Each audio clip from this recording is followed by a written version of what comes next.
อยู่หงครูที่อยู่หงตาลมานั่งตั้งหน้าให้เต็มนะโยมเนาะอาจารย์ทิพยาขยับมาข้างหน้า ให้เต็มนะขยับขึ้นมาข้างหน้าให้เต็มเดี๋ยวจะได้อู้เอ่ยกัน ในฐานะที่10 ปีแล้วสถาบันธรรมาภิวัตน์ตั้งขึ้นมา10 ปีเราได้ประโยชน์อะไรอย่างห้อง จากการตั้งโยมขยับลุกขึ้นมาโยมลุกขึ้นมาตั้งหน้ามาเจริญพรเจิญมาตั้งหน้าที่อยู่ตั้งลุ่มเนอะขึ้นมาตั้งบนเนอะเจริญพรผู้สูงอายุที่อยู่ตั้งไหนตั้งใดเจริญพรเข้ามาเนอะเดี๋ยวเราจะได้ร่วมเวทีเสวนากันที่อยู่ตั้งลุ่มขึ้นมานะโยมนะขึ้นมาพี่ขึ้นมานะครับเดี๋ยวรอความพร้อมของศรัทธาพี่น้องที่มาร่วมกินร่วมตานกันนี่พร้อมแล้วก็จะได้อู้เอ่ยกันสักหน่อยหนึ่งแล้วก็จะตานผ้าป่าเจ้าหน้าที่การเงินก็เตรียมต้นผ้าป่าต้นใหญ่แล้วก็ผ้าไว้สักชุดหนึ่งเพื่อที่จะเอามาทอดถวายตัดนี้นะฮะเจนเนอร์หลายคนเป็นคนติดตามหลังตัวในเวทีเสวนากำเดียวจะให้คุณโยมสมทรัพย์ชมพูบุตรมาเป็นผู้ดำเนินรายการ มาห่วงห่วงเอ่ย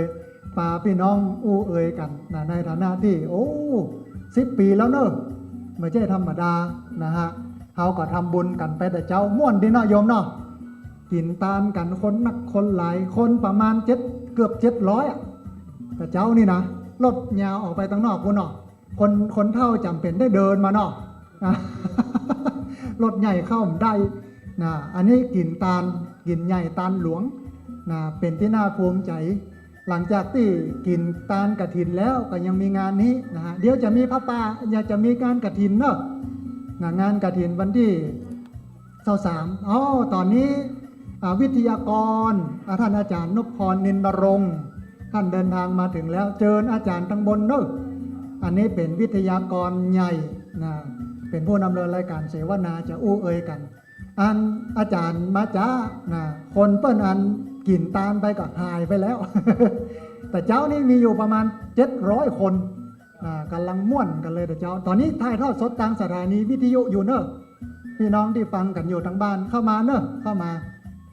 พี่น้องที่ไหนตั้งใดคุณยายที่อยู่ตรงปูนรอรถตู้กะ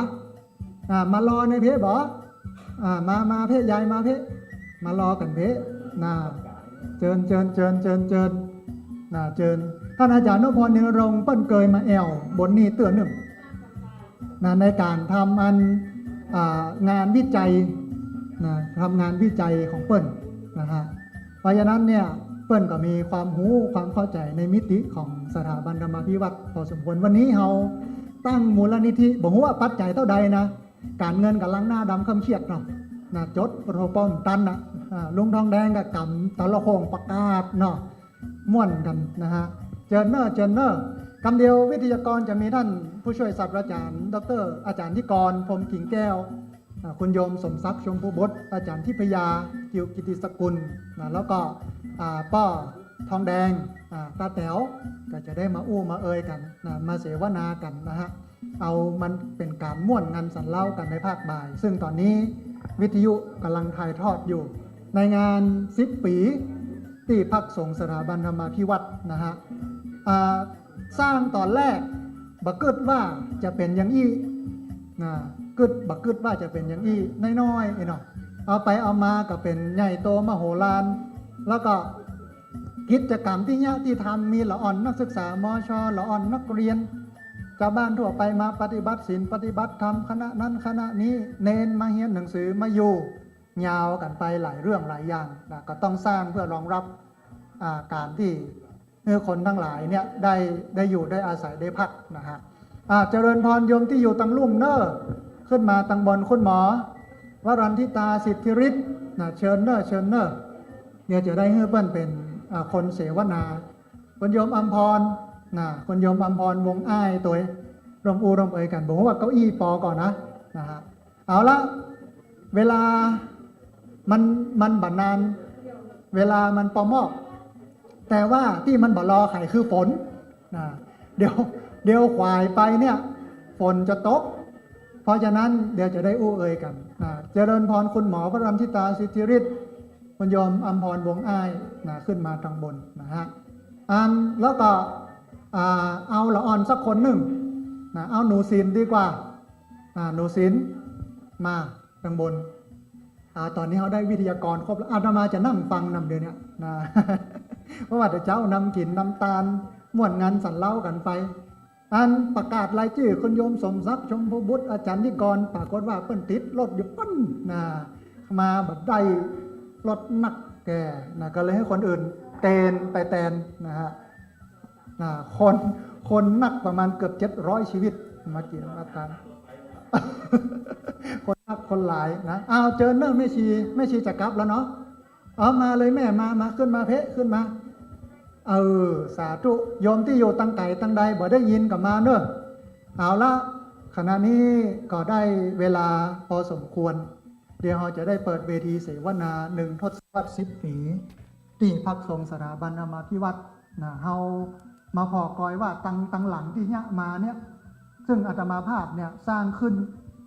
เพื่อที่จะให้เป็นที่อบรมที่ให้คนมาใช้ประโยชน์ในเชิงของการพัฒนาความคิด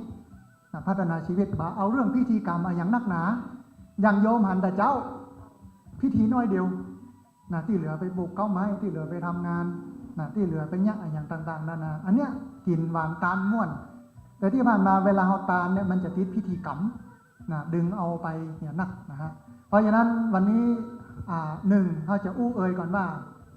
พี่น้องชาวบ้านหรือว่าหน่วยงานองค์กรต่างๆเนี่ยที่อยู่ที่นี่เนี่ยหรืออยู่ที่อื่นก็ตามเพิ่นได้ประโยชน์อย่างพ้องจากสถาบันธรรมาภิวัตร2ไข้หันสถาบันธรรมาภิวัตรเป็นอย่างไรในตั้งหน้ามันจะตรงใจอาตมาว่าอาตมาก็จะนั่งฟังเพื่อจะปรับปุ้นปรับเพให้มันได้เข้าที่เข้าต่างนะฮะเอาละบัดนี้ได้เวลาแล้วท่านอาจารย์นพพรนินรงค์ซึ่งเป็นพิธีกรดำเนินรายการได้เดินทางมาถึงแล้วเดี๋ยวเราไหว้พระกันก่อนหลังจากไหว้พระเดี๋ยวอาตมาภาพก็จะเชิญพิธีกรจะเชิญคนร่วมเสวนามาร่วมอู้ร่วมเอ่ยกันเจริญพรทุกท่านได้ประนมมือขึ้นพี่น้องที่อยู่ทางบ้านติดตามรับฟังสถานีวิทยุอยู่เจริญพรได้ไหว้พระพร้อมกันอะระหังสัมมาสัมพุทโธภควาพุทธังภควันตังอภิวาเทมิสวาคาโตภควตาธัมโมธัมมังนัมมัสสามิสุปฏิปันโนภควโตสาวกสังโฆสังฆังนัมมามิเจริญพรดันญาติโยมที่ดูแลเครื่องเสียงเนอะเอาไมค์ขึ้นมาทางบนเพเนอะนะฮะเอาไมค์ขึ้นมาทางบนเพเลยทีนี้ก่อนที่เราจะร่วมอู้ร่วมเอ่ยกันอาตมาภาพอาจจะขอเชิญญาติโยมต่างๆขึ้นมานั่งตัดนี้ก่อนแล้วก็จะเชิญพิธีกรซึ่งเป็นคนสุดท้ายนัดเปิ้นไว้เมื่อหลายปีก่อนว่าเนี่ยถ้าทำบุญครบ10 ปีจะเชิญอาจารย์มาเนอะเปิ้นก็บอกครับนี่นะเขาก็หันตั้งแต่เจ้าบ่หันใจบ่ค่อยดีเหมือนกันนะเนอะแต่ว่าเปิ้นมาแล้วนะเบื้องต้นเนี่ยเจริญพรคุณโยมอัมพรวงอ้ายก่อนซึ่งเปิ้นเป็นสมาชิกสภาองค์การบริหารส่วนตำบลศพปากปรบมือให้กับคุณโยมอัมพรวงอ้ายนะฮะอันนี้เป็นคนทำงานมาตั้งแต่ต้นห่วมกันครับอาตมาภาพแล้วก็เป็นกรรมการวัดตัวดูแลเรื่องการเงินการทองนะฮะอันนี้ท่านหนึ่งลำดับต่อไปเจริญพรคุณโยมวรัญชิตาสิทธิฤทธิ์คุณหมออันนี้ก็ทำงานมาตั้งแต่ต้นเป็นผู้อำนวยการโรงพยาบาลส่งเสริมสุขภาพตำบลศพปากปรบมือครับคุณหมอวรัญชิตาฮะท่านต่อไปเป็นละอ่อนที่ทำงานร่วมคุณโยมนิชกุลอินทวงศ์น้องศิลป์ปรบมือครับน้องศิลป์ไปฮะวันนี้เพิ่นใส่เสื้อสถาบันเนอะงามนะวันนี้นะเชิญตั้งเพศฮะลำดับต่อไปเชิญท่านผู้ช่วยศาสตราจารย์นิกรพรหมกิ่งแก้วซึ่งเป็นคนภายนอกมากำจูมาอุดหนุนสะพานแล้วย้อนเปิ้ลเนอะญาติโยมเนอะถ้ามีอาจารย์นิกรนะครับได้ข้ามมาแล้วเนอะ ปรบมือกับอาจารย์นิกร พรหมกิ่งแก้วครับเชิญนั่นนะครับลำดับต่อไปท่านอาจารย์ทิพยาจิวกิติสกุลเปิ้นเป็นโยมอุปถัมภ์อุปถากมากินมาตานประจำสม่ำเสมอเจริญพรอาจารย์ทิพยาจิวกิติสกุลนะครับลำดับต่อไปเจิญโยมป้อทองแดงซึ่งเป็นนักเรียนโรงเรียนผู้สูงอายุจะได้มาอู้เอ่ยได้มาสะท้อนให้ญาติโยมทั้งหลายได้ฟังกันเจริญพรนะฮะลำดับต่อไปคุณโยมสมศักดิ์ชมภูบุตรซึ่งเป็นคนทำงานด้วยกันนะฮะเจริญพรคุณโยมสมศักดิ์เอาเก้าอี้มาตัวเนาะเอาเก้าอี้มาตัวอันคุณโยมอมรขยับไปพุ้นน้อยหนึ่งคุณหมอขยับไปน้อยนะฮะใครบอกว่าเอาเข่งหมูมาละไว้หันนะเนาะเข่งใหญ่คุณโยมมาละในท้ายที่สุดเชิญวิทยากรก่อนคุณโยมเชิญขึ้นมาทางบนเพเนอร์ญาติโยมพี่น้องขึ้นมาทางบนเพเข้ามาเลยโยมเข้ามานั่งทางเพมานั่งทางเพนะฮะเจริญพรเชิญลำดับต่อไปเชิญท่านอาจารย์นพพรนินรงค์ซึ่งเป็นพิธีกรเจริญพรท่านอาจารย์ปรบมือครับอาจารย์นพพรนินรงค์ฮะเนื่องในโอกาส10 ปีของที่พักสงฆ์สถาบันธรรมาภิวัตรพี่น้องชาวบ้านทั้งหลายได้ประโยชน์อย่างพ้องหน่วยงานองค์กรต่างๆเป็นอย่างใดพ้องเพราะฉะนั้นท่านอาจารย์จะให้ใครอู้อย่างใดเนี่ยแล้วแต่ท่านอาจารย์จะจัดการเลยยกคือท่านอาจารย์ปรบมือกับวิทยากรแห่งกรรมหนึ่งฮะนมัสการครับนั่งหน้าลำโพงพอเสียงเนาะครับก็ต้องนมัสการพระอาจารย์สาธิตนะครับแล้วก็สวัสดีนะครับวิทยากรทุกท่านแล้วก็สวัสดีพี่น้องผู้คนที่นั่นที่นี่นะครับ ก็อยากจะบอกว่ามานี่ผมจำมาได้ซ้ำว่าผมมาครั้งแรกเพราะซอยอย่างแต่จำได้ว่าน้ำท่วมอยู่ปีหนึ่งทุกปีก็จวนข้ามน้ำจวนข้ามน้ำบอกโหย่านใดอะข้ามน้ำมาพอตั้งเนี้ยตอนนั้นมันเป็นป่าข้าวโพดครับเนาะผมจะร้องเรียบเรียงมันเป็นป่าข้าวโพดเสร็จแล้วมีกุฏิหลัง2 หลังมีตุ๊ปีกับละอ่อนนุ่มมูเนี่ยกันเนาะอยู่กันแล้วก็ดูเหมือนว่าอู้เอ่ยกันไว้ว่าไข่เนี่ยเรื่องนั้นสมุนเยาวชนอย่างสักอย่างอันนี้ประเด็นหนึ่งที่มาปะเป็นครั้งแรกตอนนั้นผมไปทำงานที่บ้าน3 ขาแล้วก็แวะมาทุกปีก็ไป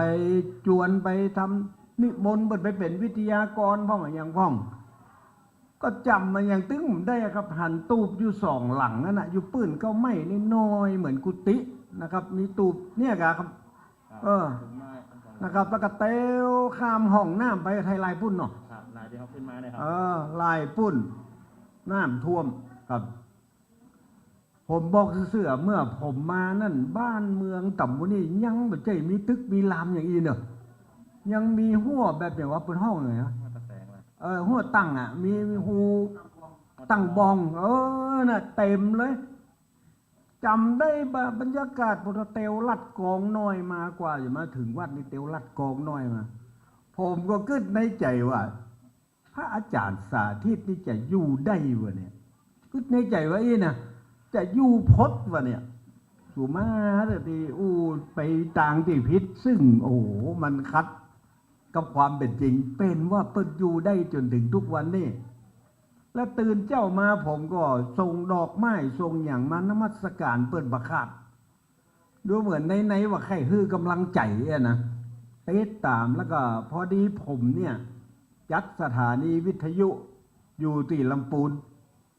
เสร็จแล้วคนเฒ่าคนแก่ก็โทรมาหาว่าเคยไปก่อวัดซบเตินอย่างนี้นะผมก็เคยไปเหมือนกันละไปเมื่อ10 ปี15 ปีก่อนละเพิ่นก็อู้กันเครือกกันอู้กันที่เชียงใหม่ลำพูนถึงพระอาจารย์สาธิตอู้ถึงสถาบันธรรมาภิวัตรซบเตินแล้วก็วันที่จะมาเนี่ยนะผมที่ลืมมาได้เพราะมันออกวิทยุถึงวันเดี๋ยวคนเฒ่าก็โทรศัพท์มาละอาจารย์ได้ข่าวว่าจะไปลำปางอย่านี่นะเอาว่าครับไปค่ะไปแน่นอนนะให้มูไปตะเกียมูที่สวนกันไปเนี่ยมูเชียงใหม่ลำพูนครับ เปิดถึงตักตายแล้วเปิดกระถามว่าจะไปก็ไปครับ แต่พอดีผมมาขวายไปหน่อยก็ยินดีนะครับ ตอนนี้ตั้งเก้าใหญ่เพื่อคือทุกคนที่มานั่งเนี่ยกึดอย่างมาออกกึดถึงก็ไม่ส่งสามต้นเนี่ยแล้วมีตูบอยู่น้อยเดียวแล้วสภาพบ้านมาได้เจริญรุ่งเรืองอย่างนี้แล้วก็ต้องมีเรื่องที่จะต้องอู้จ่ากับไฟฟ้าแม่เมาะอยู่พ่อง แล้วก็ขอเปิดมาช่วยพ่องขณะเดียวกันผมนี่ก็ต้องไปทำงานที่ห้วยชิงเพราะที่บ้านห้วยชิงเนี่ยมีคนแบบสบายเข้าหงยาพ่องอันนั่นพ่องอันนี้พ่องก็จวนแม่เมาะมาพอมากอยบอกเฮ้ยเจ้าบ้านเป็นลำบากนะที่ห้วยชิงปุ่นนะแต่ตั้งเพศนี่มันเป็นอย่างเขาคือก็เลยอยากจะบอกว่าโอ้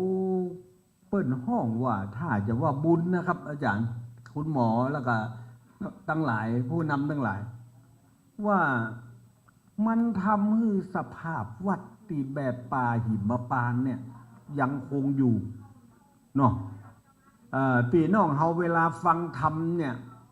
ก็บ่เข้าใจว่าพระพุทธเจ้าตะกอนไปอยู่อย่างใดผมเข้าใจว่าประมาณนี้แหละเพียงแต่ว่ามันบ่ได้มีเต้นมีอย่างมันมีก็ไม่กับตูบพระพุทธเจ้าอยู่อย่างอันน่ะก็ไม่กับตูบเสร็จแล้วช่วงที่อยู่ก็ไม่กับตูบเนี่ยก็เตะบอกเจ้าบ้านเนี่ยนั่นเนี่ยนี่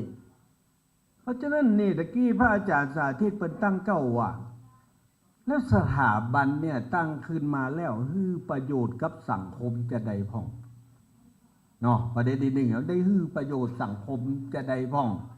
นกกาตั้งหลายได้มาปึ่งอาศัยได้มาใบบุญนี่อย่างใดได้ฮับประโยชน์อย่างใดแต่ผมได้ยืนยันว่ามีละอ่อนหนุ่มน่าจะได้ประโยชน์ละอ่อนหนุ่มๆทั้งหลายนี่นะเพราะว่าสมัยนั้นตู้ปี้เพิ่นเข้ามาทำงานกับเยาวชนเพิ่นตั้งใจขนาดว่าจะทำให้เยาวชนปลอดจากยาเสพติดทุจักเนี่ยการเนี่ยงานอันนี้กำเดียวไก่ได้รายละเอียดเพราะฉะนั้นรายละเอียดที่ขยับต่อไปนี่ผมก็อยากให้วิทยากรทั้งหลายที่นั่งตำบลเนี่ยสบายใจขอคืออู้ตามความทรงจำอู้ตามที่ได้หันอู้ตามที่ได้ช่วยอู้ตามที่ได้สัมผัสก็จะหันว่าบางคนอาจจะมองอย่างป่ออาจารย์นี่กับเดียวจะได้ตั้งเก้าว่าร่วมก่อตั้งว่าอันตุปีสาธิตเปิ้นกึศจะได้นะครับเปิ้นกึศอย่างใดเปิ้นลงมือทำอย่างใดแล้วก็ขยับกันไปอยากจะอู้ก่อนอู้หลังมาเป็นอย่างนะครับเอาป่อก่อนเอาแล้วครับเชิญเลยครับว่าตุปีเป็นตั้งเก้าจะใดเป็นกึศอ่านจะใดเจนครับครับ10 นิ้วของผมก็ขอไหว้สาพระอาจารย์สาธิตธินปัญโยพร้อมทั้งวิทยากรทุกท่านพร้อมทั้งสวทุกท่านที่เป็นพี่น้องร่วมชาติของผมทุกๆคนครับอยากจะทราบว่าผมกู้เมืองบอกให้ได้เนาะขออนุญาตพูดไทยเนาะเพราะว่าตั้งแต่มาครั้งแรกที่เหยียบย่างเข้ามาที่โรงเรียนผู้สูงอายุจบเดือนนี้นะครับก็วันแรกที่มานะครับปีแรกก็อย่างที่ท่านพิธีกรใหญ่พูดครับถกเตี่ยวกันข้ามน้ำกันมา ครับน้ำท่วมตรงสะพานนั่นนะครับน้ำท่วมกันสวทุกท่านก็พากันเดินมานะครับถามว่ามากันเพื่ออะไรมาทำไมนะครับอันนี้ผมก็ในความรู้สึกของผู้ชนคนหนึ่งนะครับผมเห็นพระอาจารย์สาธิตนี้เหมือนเปรียบเสมือนกับต้นไม้ใหญ่ที่เราเป็นนกนะครับจะพออาศัยที่รู้จักวัฒนธรรมประเพณีและเข้าถึงซึ่งพระธรรมนะครับผมมาเป็นโรงเรียนที่นี่ครับเข้าปีที่5ถามว่าเบื่อไหมไม่มีคำว่าเบื่อครับไม่มีคำว่าเบื่อเลยและเพื่อนๆผมอีกหลายๆคนด้วยกันก็มาพร้อมๆกันทุกวันนี้ก็ยังเห็นหน้ากันอยู่นะครับยังเห็นหน้ากันอยู่ถามว่าสถาบันธรรมวิวัฒน์ให้อะไรกับประชาชนและคนทั่วๆไปบ้างครับอย่างที่ผมเปรียบเมื่อกี้ก็เหมือนต้นไม้ใหญ่นะครับที่นกหนูจะได้อาศัยร่มไม้ใบบุญนี้เข้าถึงรสพระธรรมยากนะครับที่คนเราจะเข้าถึงรสพระธรรมอย่างแท้จริงนั้น ยากมากนะครับ เพราะบางคนบอกไม่มีเวลา ผมก็เคยสับประโยคว่าผมจะซื้อนาฬิกาให้ ท่านจะได้มีเวลานะครับ จริงๆแล้วเวลาของเรานั้นเหลือน้อยนิดนะครับ เหลือน้อยนิดเต็มทีแล้ว อายุเราคนเราทุกวันนี้ถ้า70ขึ้นไปนี่ก็ถือว่าได้กำไรแล้วนะครับ ได้กำไรแล้ว แล้วเหลือเวลาอีกนิดหน่อยนี้พวกท่านที่มาทำบุญทำทานเข้าถึงรสพระธรรมนั่งสมาธิกรรมฐาน และทุกสิ่งทุกอย่างที่เป็นความดีที่เรากระทำไว้ ก็จะตามพวกเราไปพบหน้า หรือไม่นั้นตรงนี้เราก็ไม่ทราบได้ แต่พระพุทธองค์สัมมาสัมพุทธเจ้าท่านก็กล่าวไว้ว่า จะเป็นความดีหรือความชั่วที่เราทำนั้นจะติดตัวเราไปหรือติดกับสนวิญญาณของเราไปนั้น ขอให้เป็นความดี อย่างพระอาจารย์สาธิตท่านสอนว่าพุทโธพุทโธครับอันนี้แหละครับคือพุทโธที่จะนำเราไปสู่สวงสวรรค์หรือปรินิพพานได้ครับต่อไปขอเรียนเชิญท่านต่อไปได้ปราศัยบ้างครับครับยินดีครับปอดทองแดงเนาะเป็นประธานเดี๋ยวเอาไม้ก่อนครับเดี๋ยวก่อนสักคำครับสัมภาษณ์ได้เลยเป็นประธานผู้เรียนผู้สูงอายุแหละผมเป็นประธานผู้สูงอายุหมู่7ครับตำบลสมป้าครับผมอ๋อแล้วก็ตีตะกี้บอกแล้วก็มีเปิดโรงเรียนผู้สูงอายุปีใดแล้วนี่ปีแรกๆเลยครับ รุ่นแรกพระอาจารย์บอกรุ่นนี้เหนียวมากแต่ไม่ใช่หนังเหนียวครับคืออยู่นาน5 ปีครับตอนนี้5 ปีแล้วได้ใบประกาศไป4 ใบฮะใบที่5กำลังจะรับปาดท่อเนาะโอ้อันนี้ได้ใบประกาศทุกปีเนอะเขาต้องเอาอย่างนะปอดทองแดงครับผมสำหรับปอดทองแดงนี่นอกจากจะมาเรียนหนังสือที่นี่แล้วได้มาช่วยสร้างอย่างนี้ก่อนหรือออกแข่งก่อนต้องว่าก็เข้าตำราที่ว่าคนเราเริ่มแก่เนาะครับ1กินของขม2ชมเด็กสวยครับ3ช่วยศาสนาครับอันนี้ผมก็เข้าใจว่าผมคงจะแก่แล้วเพราะผมก็หันหน้าเข้าช่วยศาสนาครับอันใดที่เราช่วยได้ด้วยกำลังหรือศรัทธาของเราที่มาไม่ใช่ปัจจัยคือปัจจัยนั้นสวเราก็มีเงินเดือนแค่600เนี่ยเราก็เขียนมาครับแต่ใจกำลังกายเป็นส่วนใหญ่เนาะครับผมอย่างวันนี้ท่านก็เห็นว่าผมทรโขงอันนึงผมก็ให้ความสะดวกกับศรัทธาที่มากันทุกท่านอยากให้ทุกท่านปลอดภัยไม่ให้เจ็บปวดกลับไปครับจะได้เอาบุญเอาทานไปปฏิภพหน้ากันทุกคนครับผมครับโอ้อันนี้สุดยอดเนอะขอว่าสาธุดังๆกันนะครับสาธุเนาะเพราะอย่างจิตอาสาอย่างเนี่ยซื้อเอากลมใจเปิ้งใจกลมมาใจก่อนเพราะเปิ้งใจเพราะวางใจไว้แล้วจะหับใจพระศาสนาแล้วเสร็จแล้วคนมาจุดประกายอย่างพระอาจารย์สาธิตเนี่ยปอดทองแดงบอกมาน่ะหันเหมือนต้นไม้ใหญ่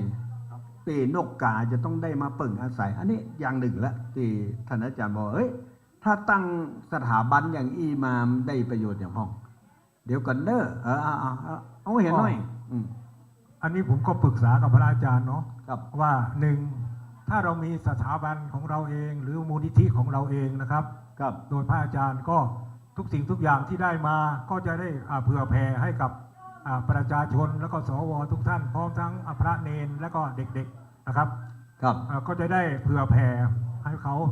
เผื่อไม่ไปโรงพยาบาลไม่มีน้ำมันรถอะไรต่ออะไรพระอาจารย์สาธิตก็จะได้นำจุดตรงนี้ครับไปช่วยเหลืออีกครั้งนึงครับผมครับนี่ขอบคุณนะครับเบื้องต้นนี้ผมก็ยังเข้าใจว่าไปโรงพยาบาลไปต้องแยกอย่างใดมีโอกาสนั่นพระอาจารย์สาธิตช่วยอย่างใดกำเดียวไผ่มีรายละเอียดอย่างนี้เพิ่มเติมด้วยนะครับเดี๋ยวเอาตังนอกห้องสลับกันไปสลับกันมานะครับนี่คนตังในอยู่ได้เป็นนักเรียนผู้สูงอายุอาจารย์นิกรครับจากราชมงคลแต่ก่อนไปห้องเทคนิคนะครับราชมงคลแต่ก่อนที่ตีดดอยพุ่นแล้วเดี๋ยวนี้เทคนิคแม่วังอาจารย์นิกรครับท่านอาจารย์ช่วยเล่าฟังอาจารย์อยู่นอกพุ่นแล้วได้ข่าวอย่างใดพอได้ข่าวอย่างนี้แล้วเข้ามามีส่วนร่วมก็เปิดอย่างใดเชิญครับครับขอบการนมัสการพระคุณเจ้าที่ร่วมเวทีครับฟังพี่น้องศรัทธาของพระอาจารย์สาธิตอุคนนะครับ แปลกใจว่าครับว่าคนเป็นครูบาอาจารย์มหาลัยจะได้ถึงมาสนับสนุนนะครับ การปฏิบัติทางศาสนาซึ่งบ่ค่อยเจอเขาจะบ่ค่อยเจอ ผมติดตามมาตลอดว่าพระ NGO ลูกเนี่ยเปิ้นเป็นจะไดซึ่งเป็นสิ่งที่แปลกในสังคมจะมองว่าอันนี้มันไม่ใช่คิดของสงฆ์เพราะผมต้องการพิสูจน์ด้วยตัวผมเอง ผมต้องเข้ามาเพื่อจะได้รู้ความเป็นจริง และเพื่อว่าความเป็นจริงปุ๊บพื้นฐานผมเองที่ติดตามศึกษา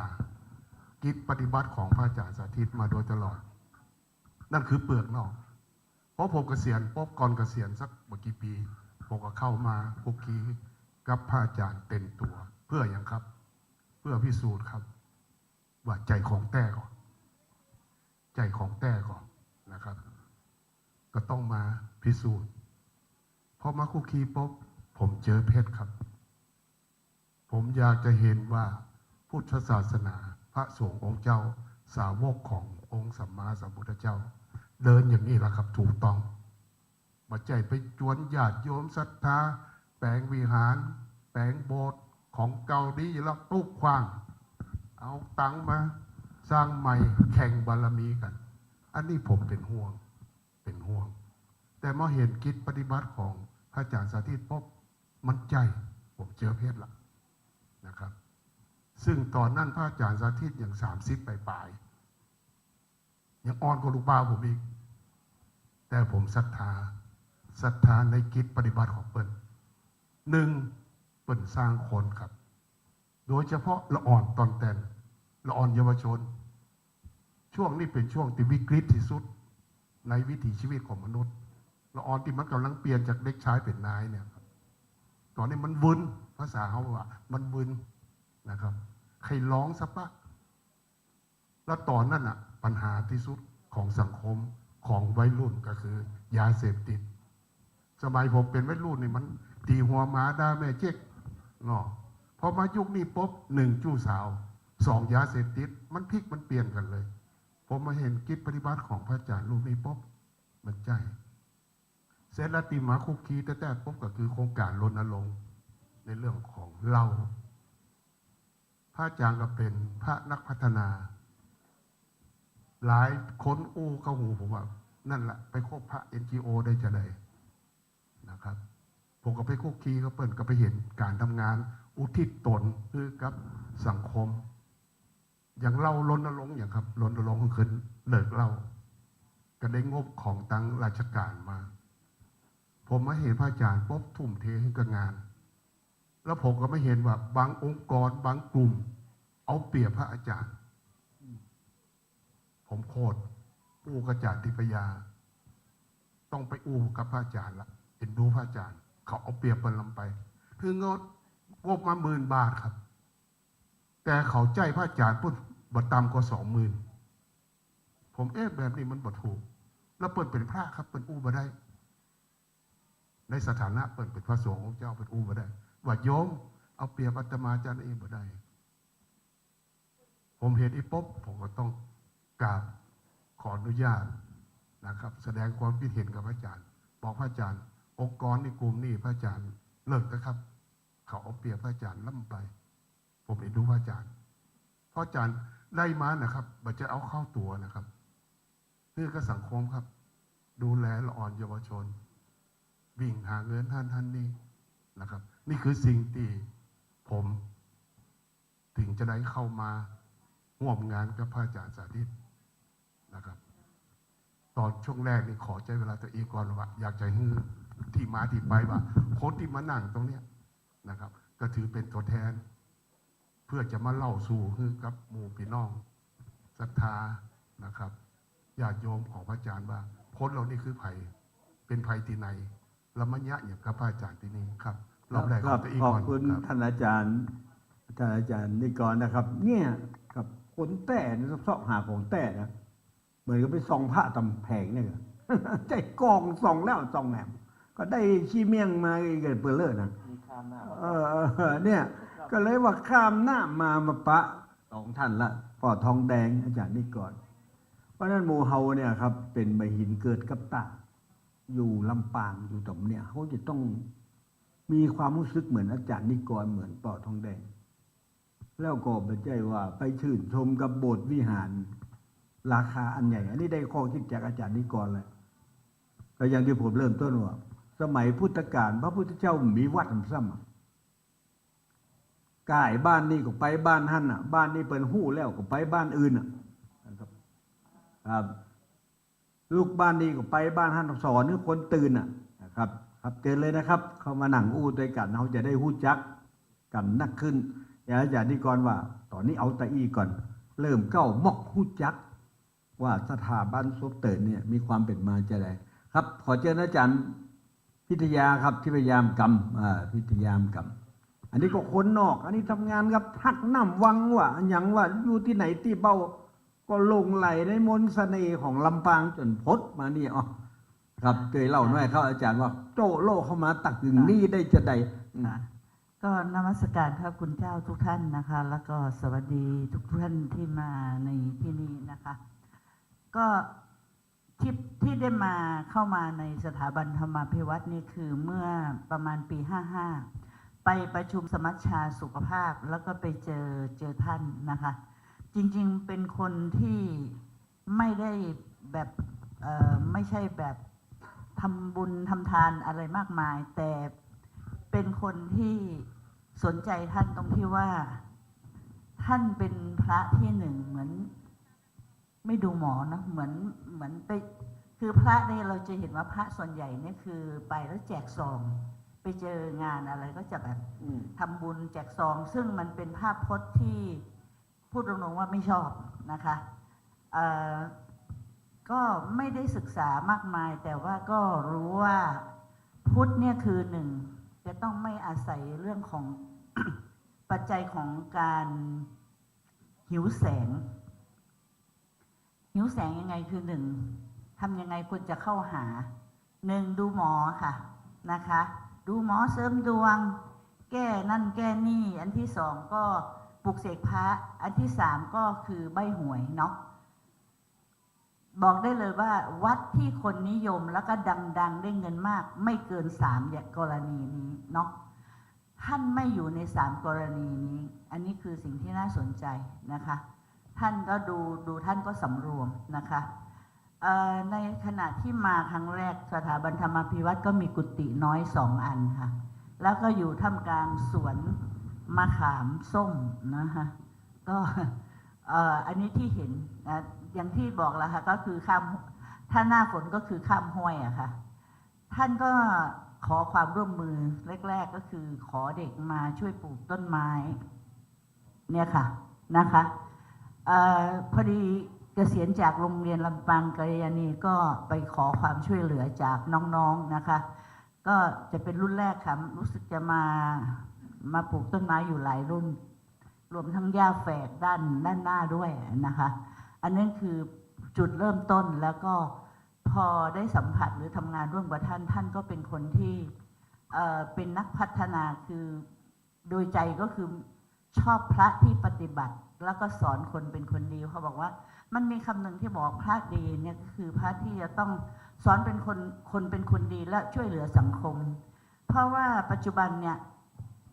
สังคมเลวลงเพราะคนดีเพิกเฉยก็คือฉันไม่ทำความชั่วแต่ฉันก็ยังมองคนทำความชั่วอยู่เฉยๆไม่มีการช่วยเหลืออะไรกันเนาะอันนี้ก็คือเป็นสิ่งที่ได้เริ่มต้นมาได้มาทำบุญที่สถาบันธรรมาภิวัตน์ก็มาตั้งแต่ยุคแรกนะคะหลังๆอาจจะห่างหายไปบ้างด้วยอายุที่มากขึ้นก็จะไม่ค่อยคึกคักเหมือนตอนแรกๆนะคะตอนแรกๆนี่คือขับรถพาเด็กมาเองนะคะตอนหลังๆนี่ต้องเกาะอาจารย์นิกรมาอะไรอย่างเงี้ยนะคะก็อันนี้คือสิ่งที่เห็นแล้วก็มีความชื่นชมว่าก็ดูข่าวสารของท่านตลอดว่าท่านก็เป็นทำกิจกรรมเพื่อสังคมในหลายด้านแล้วก็ตัวเองก็เป็นประธานกลุ่มต้นกล้าอาสาซึ่งเป็นองค์กรองค์กรสาธารณประโยชน์ก็ได้นิมนต์ท่านไปเป็นวิทยากรที่จัดอบรมโดยเงินสสสกับสปสชนะคะ ก็ห่างหายไป 5 ปีนะคะก็คิดว่าเร็วๆนี้ก็อาจจะมาเริ่มเขียนโครงการใหม่ค่ะ ก็เริ่มต้นก็แค่นี้ค่ะ ครับยินดีอาจารย์ทิพยาครับ อันนี้นี่เคยทำงานด้วยกันผมตอนผมอยู่ลำปางนี่จวนอาจารย์เปิดไปหักน้ำวังเนาะ แป่งร้อยกระทง ไม่ใช่ครั้งแรกคือไปบอกเปิ้ลค่ะ จ้ะ คือเห็นแม่น้ำวังเน่าแล้วเปิ้ลก็เขียนข้างหน้าสำนักงานเปิ้ลว่าศูนย์ประสานงานวิจัยเพื่อ ท้องถิ่น ท้องถิ่นเพราะไปบอกเพื่อนว่าทำไมไม่ทำวิจัยแม่น้ำวังเพราะแม่น้ำวังมันทั้งแห้งทั้งเน่านั่นคือประมาณปี 45-46ถ้าจำไม่ผิดนะ ประ คะ มาณนี้ครับ ค่ะก็เดินคือจอดรถ เพราะว่าผ่านทุกวันก็จอดรถ มีอยู่วันหนึ่ง ปิดเทอมไม่ใช่ปิดเทอมคือเด็กสอบเสร็จนะคะ เราทำคะแนนอะไรเสร็จแล้วก็กลับเร็วได้ก็ไปจอดบอก แล้วก็อันนี้ต้องขอบคุณนะคะถ้าพูดถึงอาจารย์นพพรนี่คือถือว่าเป็นปรมาจารย์ของการทำงานสาธารณะคือเพื่อนไม่ได้บอกให้เราคือไม่ได้สอนนะคะที่บอกอาจารย์ลองนั่นบอกอาจารย์ลองนี่บอกนะคะไอ้ที่เพื่อนว่าลองเนี่ยนะคะไปค้นพบเมื่อปี 49 ไปอบรมครูวิจัยถึงรู้ว่ามันเป็นการสอนแบบบี learning อะไร public learning ใช่แก้ปัญหาใช่ค่ะ PBL ครับ นะคะก็มารู้ทีหลังว่าอ๋อมันเป็น PBL นี่เองนะคะซึ่งเป็นการทำงานง่ายๆคือคิดเปิ้ลบอกว่าไม่ต้องไปคิดยากคิดเองทำเอง คิดในสิ่งที่ทำไม่ได้มันก็ทำไม่ได้ นะอันนี้ก็เป็นถือว่าเป็นอาจารย์ในเรื่องของการเรียนรู้โดยใช้ปัญหาเป็นฐานนะคะก็จริงๆก็ใช้ได้ทั้งชีวิตของประชาชนแล้วก็ของเด็กด้วยนะคะก็ดีค่ะคือต้องขอบคุณอาจารย์ว่าใช้มาทุกวันนี้ก็จะบอกเสมอว่า ความรู้ที่หลายๆหน่วยงานเอามาทำแล้วก็เพี้ยนบ้างนะคะมาจากสกวนี่แหละค่ะ ครับขอบคุณครับคืออาจารย์เนี่ยเป็นฮักลำปางแต่นะครับถึงอาจารย์นิกรหรือทุกคนที่อยู่ลำปางเนี่ยก่อนน้ำวังเน่าเปิดปลาละอ่อนรณรงค์งานลอยกระทงเนี่ยเปิดก็มีเหือขึ้นเหือหล่องว่าห้ามทิ้งขยะลงน้ำวังละอ่อนโรงเรียนกาลยานีนี่มาช่วยมาเคลื่อนไหวผมก็ลักฟังเปิ่นจนประเดี๋ยวนี้เป็นก้าวหน้าไปถึงบ้านเก่าเมืองเก่าเจ้าป้านั่นคนน่ะเปิ้นโอ้ยเปิ้นช่วยกันเห็นได้ว่าผมก็รักดีใจเงียบๆเหมือนกับสถาบันซบตื่นเนี่ยเนาะเอาเนอะพี่น้องนั่งบิดพ่องอาจจะไปนั่งสื่อแล้วไปได้ถามทั้งรุ่มพวกนั้นนะครับก็หันละว่าอาจารย์ทิทยาเข้ามาช่วย โดยเอานักเรียนในจะหันพฤติการหรือท่าทีของพระอาจารย์สาธิตต่อการพัฒนาดีว่าเฮ้ยเปิ้นมาได้มุ่งหวังที่จะต้องไปสวรรค์นิพพานอะไรอย่างนี้ว่าแต่มันอยากต้องการสร้างความสุขบนแผ่นดินเนี่ยคือมันเกิดโดยที่ว่าตำรวจก็ไม่ต้องเนี่ยการนักทละอ่อนบัติดยาหมอก็ไม่ต้องรักษานักต้องเปลืองเงินเปลืองทองแก้ปัญหาตั้งแต่ต้นเลยนะครับแล้วเปิ้นก็อาจารย์ทิทยาก็เอานักเรียนมาช่วยครับตอนนี้จะเหลือคนตั้งในแต่คุณหมอขอเดี๋ยวเอาคนนอกเอาคนในเหมือนกันว่าตั้งคุณหมอนี่ได้มาสัมผัสกับอาจารย์ครั้งแรกนี่อย่างใดแล้วประทับใจเรื่องอะไรอย่างแล้วก็ได้ลงมือทำงานกับเปิ้นอย่างใดนี่เนาะเจอเลยครับค่ะกราบนมัสการพระอาจารย์และกราบสวัสดีวิทยากรทุกท่านค่ะดิฉันวรันทิตาสิทธิฤทธิ์นะคะพยาบาลวิชาชีพชำนาญการรพสต.ศพปาดค่ะจริงๆแล้วเป็นคนต่างจังหวัดนะคะก็ได้มาทำงานที่รพสต.ศพปาดมาเป็นระยะเวลา20 กว่าปีแล้วนะคะที่ได้พบกับพระอาจารย์ได้พบเมื่อปี52นะคะตอนนั้นปัญหาของตำบลศพปาดก็มีทุกกลุ่มวัยเด็กวัยทำงานผู้สูงอายุนะคะผู้พิการเยาวชนต่างๆที่มีปัญหาด้านพฤติกรรมด้านสุขภาพของแต่ละคนนะคะในช่วงปี52เราจะลุยการทำงานเรื่องโรคไม่ติดต่อเรื้อรังพวกโรคความดันเบาหวานโรคที่เกิดจากพฤติกรรมการทานอาหารเป็นเหตุโดยหนึ่งในนั้นก็คือสุราเหล้าขาวที่หมู่บ้านของเราสามารถจะผลิตเหล้าขาวได้แล้วก็มีการดื่มกันเป็นกิจวัตรนะคะ ได้รู้จักพระอาจารย์ตอนนั้นท่านก็ได้ไปช่วยในเวทีเสวนาการดำเนินการเกี่ยวกับในวัยทำงาน จะทำอย่างไรไม่ให้คนมาดื่มสุราลดการดื่มสุราลง แล้วก็น้อมนำเอาเรื่องเกี่ยวกับงานศพปลอดเหล้างานบุญปลอดเหล้าเข้ามาช่วยนะคะกิจกรรมงดเหล้าเข้าพรรษาอย่างนี้นะคะนอกจากนั้นก็จะมีปัญหาของเยาวชนก็คือเรื่องการท้องก่อนแต่งการไม่ค่อยสงวนรักนวลสงวนตัวเหมือนวัยของรุ่นเก่าๆอย่างนี้ค่ะก็มีความคิดว่าจะทำยังไงจะให้สร้างความตระหนักให้แก่เยาวชนให้สามารถดูแลตนเองให้ผ่านพ้นจากวัยที่สุ่มเสี่ยงกับพฤติกรรมเสี่ยงเหล่านี้นะคะเพื่อที่จะให้มีชีวิตที่เดินไปข้างหน้าได้อย่างดีกว่านี้นะคะพระอาจารย์ก็ได้นำเรื่องคุณธรรมจริยธรรมเข้าไปเผยแผ่ในโรงเรียนทั้ง4โรงเรียนในตำบลของเรานะคะและที่หนักที่สุดก็คือปัญหาเรื่องยาเสพติดนะคะซึ่งในบ้านศพเตินเองเนี่ยมีปัญหายาเสพติดที่หนักหน่วงในช่วงปีนั้นนะคะก็เป็นพื้นที่สีแดงที่ถูกอยู่ในวงที่เขาจะต้องมาช่วยดูแลราชการต่างๆก็จะต้องมาช่วยดูแลอย่างเงี้ยค่ะเราก็ได้จัดทำกิจกรรมต่างๆร่วมกันโดยดึงเยาวชนทั้ง4โรงเรียนนะคะมาอบรมเกี่ยวกับการป้องกันการเสพยาเสพติดสำหรับเยาวชนซึ่งต่อมาเยาวชนเหล่านั้นนะคะก็ได้เป็นเครือข่ายให้กับพระอาจารย์มีกลุ่มแว้นกลุ่มเด็กแว้นเด็กซิ่งต่างๆแต่พฤติกรรมของเด็กเหล่านั้นเมื่อมาเจอธรรมะจากพระอาจารย์เจอการปลูกฝังเรื่องคุณธรรมจริยธรรมการใช้ชีวิตแล้วท่านก็ไม่ได้ปล่อยแบบอบรมเสร็จแล้วกลับไปเลยไม่ใช่ค่ะท่านก็เกาะติดชีวิตเกาะติดสถานการณ์ติดตามการดำเนินชีวิตของเยาวชนเหล่านั้นจนเป็นความผูกพันที่แม้ว่าเด็กจะศึกษาจบไปอยู่ที่ไหนก็ยังย้อนกลับมายังสำนึกในบุญคุณ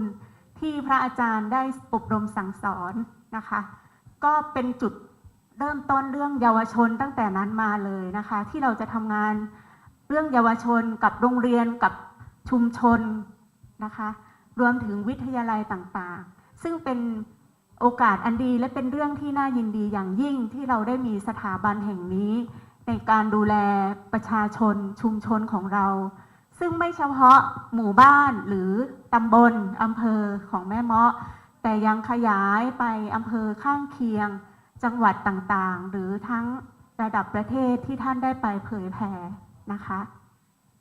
เรื่องสุดท้ายที่เราคุยกันว่าควรจะทำอะไรอย่างไรบ้างก็คือเรื่องของผู้สูงอายุซึ่งมีทั้งคนที่มีคุณภาพและก็ผู้สูงอายุที่ต้องการการดูแล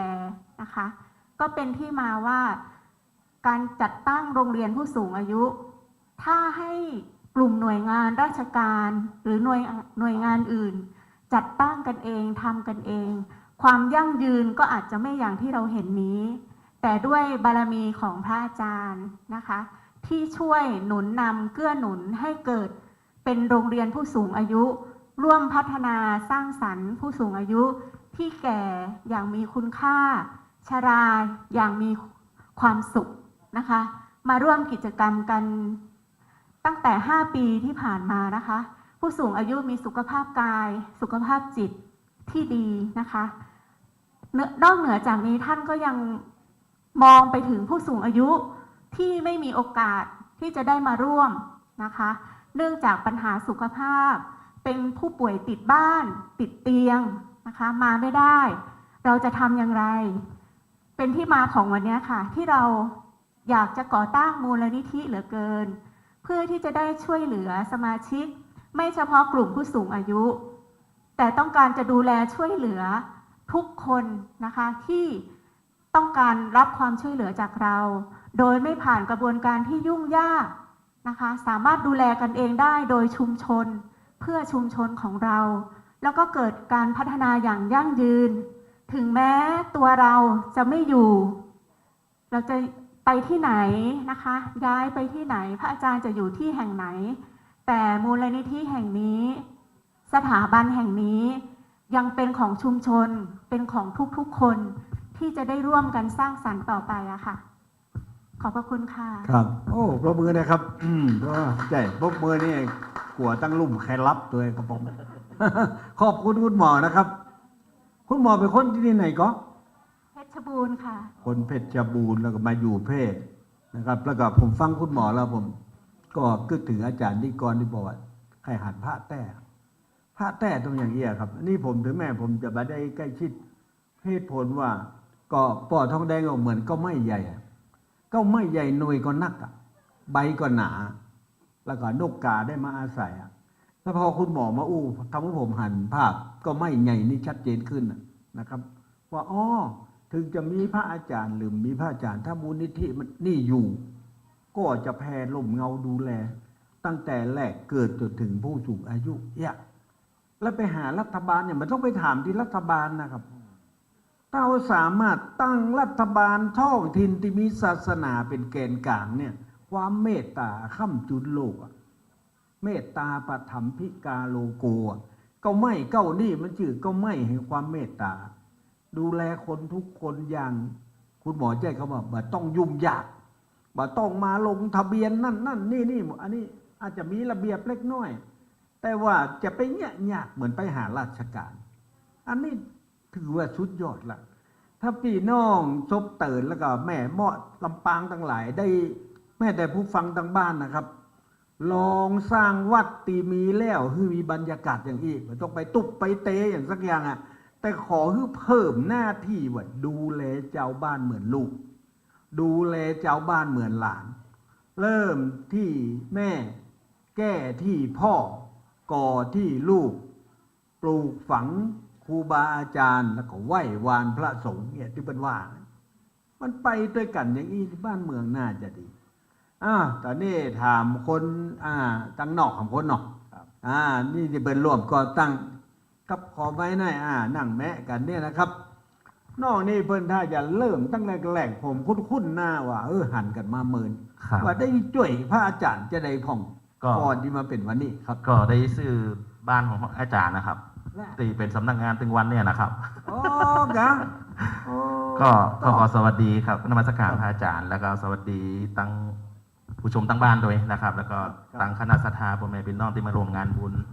นะครับวันนี้ครบรอบ10 ปีสถาบันธรรมพิวัตรครับชื่อแต่สมศักดิ์ชุมพูบุตรนะครับก็ต้องบอกว่าถ้าถามสถาบันธรรมพิวัตรเนี่ยผมรู้จักพระอาจารย์เนี่ยประมาณปี45ถ้าจำไม่ผิด45ครับแต่ตอนนั้นก็รู้จักอาจารย์นะครับแต่มันได้สนิทกันเนาะตอนนั้นอาจารย์ทำงานเป็นงานวิจัยครับเพื่อท้องถิ่น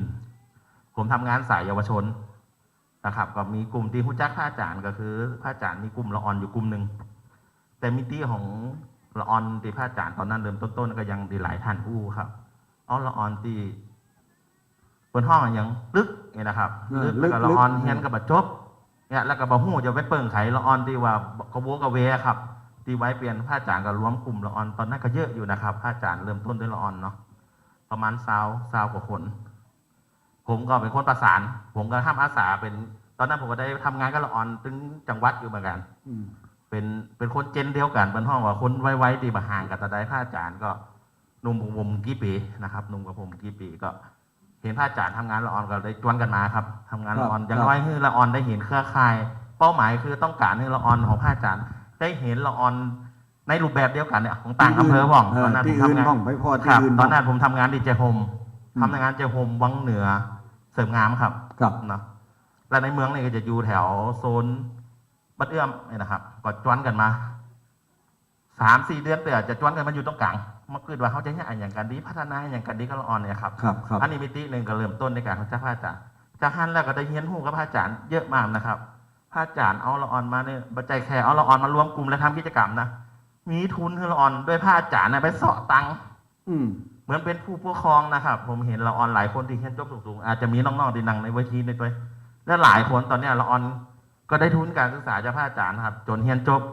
เดือนนี้ผมก็เห็นละออนในเฮียนจบสายบัญชีตอนนี้ก็ไปช่วยผมที่สำนักงานนะครับเป็นการเงินการบัญชีผมที่สำนักงานคนหนึ่ง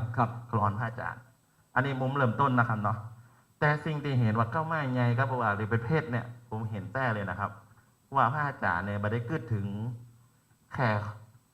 คนใดคนหนึ่งเนี่ยของคนลำปางเนี่ยนะมาใจแค่อำเภอแม่เมาะนะครับ ช่วงหลังเนี่ยที่ไปทำงานด้วยกันเนี่ย ไปขับเคลื่อนเรื่องของขี้หมู ไปสร้างพวกหมูดีแม่เมาะที่ ครับ ตีเมท่าก็ไป เออ ด้วยกัน เออ นะครับว่าอาจารย์ก็เป็นตัวตั้งปกติไปผมก็ไปช่วยหนุนไปพอนะว่าจริงๆเนี่ยมิติเดี๋ยวห้อง NGO ที่อาจารย์นิกรบอกนี่ NGO เป็นนักพัฒนาที่บักเคยเอากึดถึงสมณศักดิ์นะครับ ครับ อันเนี้ยที่ผมศรัทธาพระอาจารย์แล้วก็ตัวบาร ได้ มีพระ หวั อาจาง รย์แล้วก็ ลาบยศตำแหน่งไว้อีกนะครับ กูก็พระอาจารย์ตลอดพระอาจารย์ว่าตอนเนี้ยโยมแต่มีพระท่านผู้ใหญ่หลายท่านจะเอายศให้ยศนี่คืออย่างพระครูอย่างเงี้ยครับ อืม เจ้าคณะอย่างเงี้ยครับ แต่พระอาจารย์เบิ่มชอบต้องสายนี่เป็นว่าบนรู้สึกว่าถ้าอยู่ในบนห้องอย่างภาษาพระเนี่ยคือในสังฆาธิการของพระพูดเนี่ยจะทำงานลำบากช่วยเหลือพี่น้องลำบากมากนะครับ ช่วงหลังที่มาทำงานเรื่องของทำงานสภาองค์กรผู้บริโภคเนี่ยผมก็นิมนต์พระอาจารย์มาเป็นเก้าเลยนะครับ เป็นประธานสภาองค์กรผู้บริโภคจากวัดลำปางเพื่ออาจารย์ในกรนะครับเพื่ออาจารย์ในกรเป็นรองประธานเนี่ยก็ทำงานเรื่องมิติของพี่น้องเจ้าบ้านนะครับ ก็เห็นว่าพลังและบารมีพระอาจารย์เนี่ยก็เห็นนะครับว่าเป็นมิติที่อย่างที่ผมมางานวันเนี้ยครับบัจเจียว่ามันจะมาเป็นพันคนนะครับ ผมขนาดมาว่ามาเจ้าเยอะรถผมยังจอดอยู่ตั้งนอกมันอ่ะผมเอารถเข้าได้ครับผมต้องเดินเข้ามาให้เห็นว่าเนี่ยพระแต่อย่างอาจารย์ยังหลายๆท่านที่เข้ามาเนี่ยครับเนาะเป็นพระที่เกิดถึงพี่น้องชาวบ้านนักกว่า แม้กระทั่งตีเนี่ยผมเห็นเป็นปลูกพักปลูกไม้นะครับไม่ได้ขึ้นเอาตังค์เข้าสถาบันนะเป็นกองทุนเป็นบอกครับ เป็นกองทุนยังน้อยก็คือพ่อแม่พี่น้องอยู่ในบริเวณเนี้ยยังน้อยมีอาชีพเนี่ยมาปลูกพักนะครับปลูกปุ๊บขายได้ปั่นกันส่วนหนึ่งก็ซื้อเมล็ดพันธุ์ส่วนหนึ่งก็เป็นกำให้กันการแห้งกันอย่างพี่น้องชาวบ้านผมเห็นพลังอย่างเงี้ยเลย ครับ อ๋อเนี่ยเป็นห้องว่าผ้าแต่พัฒนาแต่เนี่ยครับ อันนี้มุมหนึ่งเนาะครับ ก็เอามุมตีอยู่ทางไหนดีกว่าถ้ามุมที่ขับเคลื่อนทั้งนอกเนี่ยก็จะเห็นว่าพระอาจารย์ก็เห็นเนาะคุ้นๆเนี่ยอาจารย์เห็นผมเนี่ยแต่ว่าพอดีเขาบุคอยได้มาช่วงหลังอาจารย์ก็ไปทำงานตั้งนอกเลยเนาะต่างจังหวัดเนี่ยแล้วก็ผมก็ทำงานต่างจังหวัดตั้งแต่ฮันมาครับครับ ก่อนเนี่ยหันคนดีครับเคลื่อนอยู่ข้างในนอกก่อนเนี่ยเดี๋ยวผมเล่าแทรกหน่อยผมว่าคนติดมาตะกี้ที่นั่งรถตู้กันมาหลายๆนี่นะผมพอจะเข้าใจได้ว่าเปิดฟังวิทยุเนาะอันที่หนึ่งเป็นฟังวิทยุแล้วครูบาอาจารย์ที่ร่วมเวทีวิทยุด้วยกันเนี่ยหลายท่านเปิ้นเน้นเรื่องบุญเรื่องเตียนเข้าพรรษาต่อเตียนเข้าวัดอย่างเมื่อนะนั่นเป็นอย่างนักไปเรื่องอันผมก็เชื่อว่าพระอาจารย์สาธิตเนี่ยที่แปลกกว่าคนอื่นเอาธรรมะแห่งแบบหนึ่งไปฮือเปิ้นหู้ตัวคนที่มาตะกี้ผมเชื่อว่าต้องมาหันวิธีติดแปลกใหม่เปิ้นมาถึงเปิ้นท่าจะว่าโอ้จะไปพอวิหารงามๆสักหลังร้อยจะไปพออันลายปั้นลายปูนอย่างสักอย่างแต่มาเปิ้นมาหันเลยเปิ้นหันคนเปิ้นหันความสำเร็จที่นักเรียนมากันโลเนี่ยเต็มเนี่ยคนหนุ่มคนกำนี่มากันนักแต่นักว่าเพราะฉะนั้นธรรมะเนี่ยนะครับถ้าพี่น้องอยู่มาเดี๋ยวนี่เขาก็เจ้าบ้านเหมือนกันเนาะมาหู้นักเลยกันแต่เขาว่าธรรมะนี่มันจะมีมันคือว่าพูดจักตัวเก่ากับธรรมชาติเนี่ยว่าเหมือนเขาก็ตายก็ไม่มันก็ตายเหมือนกันงัวควายมันก็ตายเหมือนกันเก็ดไก่มันก็ตายเหมือนกันแต่ก่อนมันจะตายมันทำหน้าที่ไก่นี่นะครับถ้ามันเลี้ยงลูกนี่นะบอกว่าหมาว่าแมวถ้าอยู่ไปเอาลูกมันต้องดีดใส่อย่างไก่จนทั้งนี่มันไก่แม่นะมันทำหน้าที่ของมันเพราะฉะนั้นคนเราเนี่ยธรรมะคือหน้าที่อย่างนี้แหละถ้าไปทำหน้าที่ได้ปกติปฏิบัติธรรมละเช่นพ่อแม่เขาแก่เราอุ้มเปิ่นห่อเปิ่นเอาเข้าบื้อกินนี่ธรรมะกะเราดูแลเปิ่นตามหน้าที่หรอกให้ทำหน้าที่แต่ธรรมะเนี่ยอย่างที่มูเขาว่ากันเนี่ยเพราะนั่นเหลือสองท่านนะครับเหลือสองท่านได้คลุกคลีตะกี้พี่ที่นั่งข้างผมไปไหนเดี๋ยวจะถึงตาตัวเก่าแล้วเด้อครับเจอครับอันนี้เอาสองท่านต่อกันเลยเด้อว่าได้ใกล้ชิดกับอาจารย์ได้ทำงานกับเปิ่นจะได้เจอครับเจ้าก็ขอสวัสดีท่านพิธีกรทุกท่านแล้วก็ผู้ที่รวมรับฟังนะเจ้าเนาะครับก็เจ้าก็เป็นลูกศิษย์ลูกหาก้นกุฏิสมัยท่านอยู่วัดสุเตินลุมนะเจ้าเนาะก็ถือว่าเป็นความโชคดีนะเจ้าที่บ้านสุเตินได้ มีพระอาจารย์ที่เป็นพระนักพัฒนาจริงๆ สังเกตว่าถ้าพระอาจารย์สาธิตเปิ้นบ่ได้มุ่งเน้นในการพัฒนาคนปันอีนี่วัดกระถาจะมีแก้วแหวนเงินทองแบบวิหารหรูหราแล้วเจ้าแต่ท่านไม่ได้สนใจตรงนี้เจ้าท่านมุ่งเน้นที่จะพัฒนาคน ครับ เจ้าแล้วก็เป็นแรงเรียนรู้ให้กับพ่อแม่พี่น้องเจ้าบ้านเจ้าเช่นการอยู่ดำรงชีวิตแบบพอเพียงการปลูกผักปลูกอย่างพัฒนาแล้วตีประทับใจถึงวันนี้ก็คือตีตัดนี้เจ้าเป็นตีโรงเรียนของผู้สูงอายุนะเจ้าเนาะเป็นศูนย์รวมของการตีคนผู้สูงอายุเนี่ยรู้สึกว่าตัวเองด้อยค่ะเพราะว่าลูกหลานส่วนใหญ่จะไปทำงานกันที่อื่นหมดนะเจ้าแต่ผู้สูงอายุแถวภายในตำบลเนี่ยก็ยังมีแรงเรียนรู้แล้วก็ได้มาฟังธรรมะจากพระอาจารย์เจ้าอยู่กับเปิ่นมาเนาะเปิ่นพัฒนาตั้งแต่เยาวชนรุ่นต่อรุ่นเจ้าประสบผลสำเร็จก็มีบ่ประสบผลสำเร็จก็มีแต่ท่านก็บ่เคยย่อท้อเจ้าท่านทำทุกวันนี้ก็เพื่ออยากจะเห็นคนมีชีวิตอยู่ความเป็นอยู่ที่ดีเจ้าและหันอย่างหนึ่งท่านมองทุกคนทุกไว้ที่ว่าตอนนี้นะเจ้าเนาะกลุ่มผู้ด้อยโอกาสกลุ่มผู้ป่วยอย่างที่คุณหมอเปิ่นนำเรียนไปว่าหน่วยราชการส่วนใหญ่จะเข้ามาถึงแต่ท่านแบบได้เคยมองข้ามตรงจุดนี้เจ้าวันนี้ก็อยากจะฝากพ่อแม่พี่น้องตีเข้ามาร่วมทำบุญในวันนี้เจ้ามองตรงนี้ตัวเองอยากจะให้การก่อตั้งมูลนิธิประสบผลสำเร็จเพราะว่าการตีทันพระอาจารย์เปิ่นตั้งใจไว้ว่าอยากจะดูแลความเป็นอยู่ของพ่อแม่พี่น้องเจ้าบ้านมีชีวิตดีขึ้นนะเจ้าก็ขอฝากตรงนี้ตัวเจ้าขอบคุณเจ้าครับน้องต่อเลยครับโอ้อันนี้กันเนาะเขาได้ฟังแต่เจอแล้วครับ ครับผมกับนมัสการพระคุณท่านทุกท่านนะครับ แล้วก็สวัสดี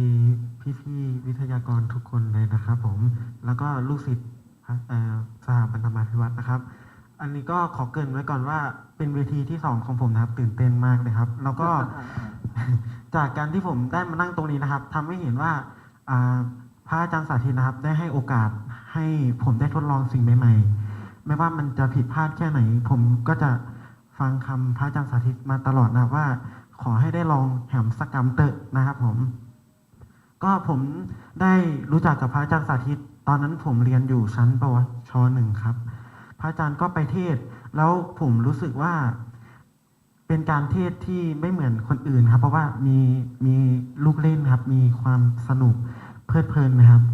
หลังจากนั้นพอผมขึ้นปวช.3 ใช่ไหมครับต้อง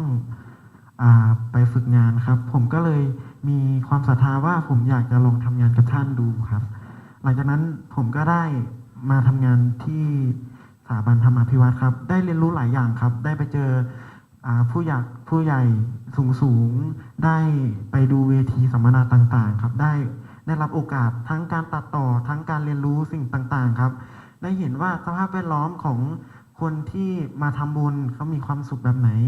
มันเลยเป็นแบบสิ่งหนึ่งที่ผมตั้งใจว่าอยากจะอยู่กับท่านอยากจะช่วยท่านสืบสานไปครับก็รู้สึกดีใจครับผมเพราะว่าผมรู้จักท่านมา7 ปีครับถึงแม้ว่าจะมาน้อยสุดแต่ว่าขอบคุณสำหรับแรงบันดาลใจทุกอย่างครับผมครับก็น้องประทับใจขนาดว่าชีวิตเนี่ยเปิดทำเพื่อเปลี่ยนโลกกระทัดเราอ่อนไว้นี่ตามรักพวกกรุงเทพพุ่นล่ะ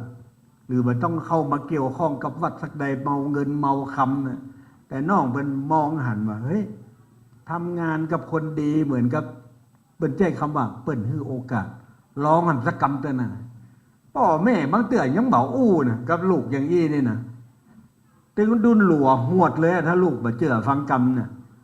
มาถึงแบบไส้บขวาให้ดุนหลัวหวดคิงอะไรอย่างนี้มันเนี่ยยังหาว่าเนี่ยแต่นี่พระอาจารย์ว่าลูกคนอื่นแท้ๆแต่ว่ามันเป็นอย่างน้องลองความสักกรรมนี่นะครับเป็นคำว่าโอกาสเนี่ยและน้องไม่ยิงเป็นก็อู้ดีขนาดว่าเปิ้นเนี่ยมาตั้งแต่เยาวชนนั้นแล้วเปิ้นไม่ได้มองน้องไม่ยิงเปิ้นใจกรรมว่าพระอาจารย์ไม่ได้สำเร็จทุกอย่างอันนี้สำคัญนะ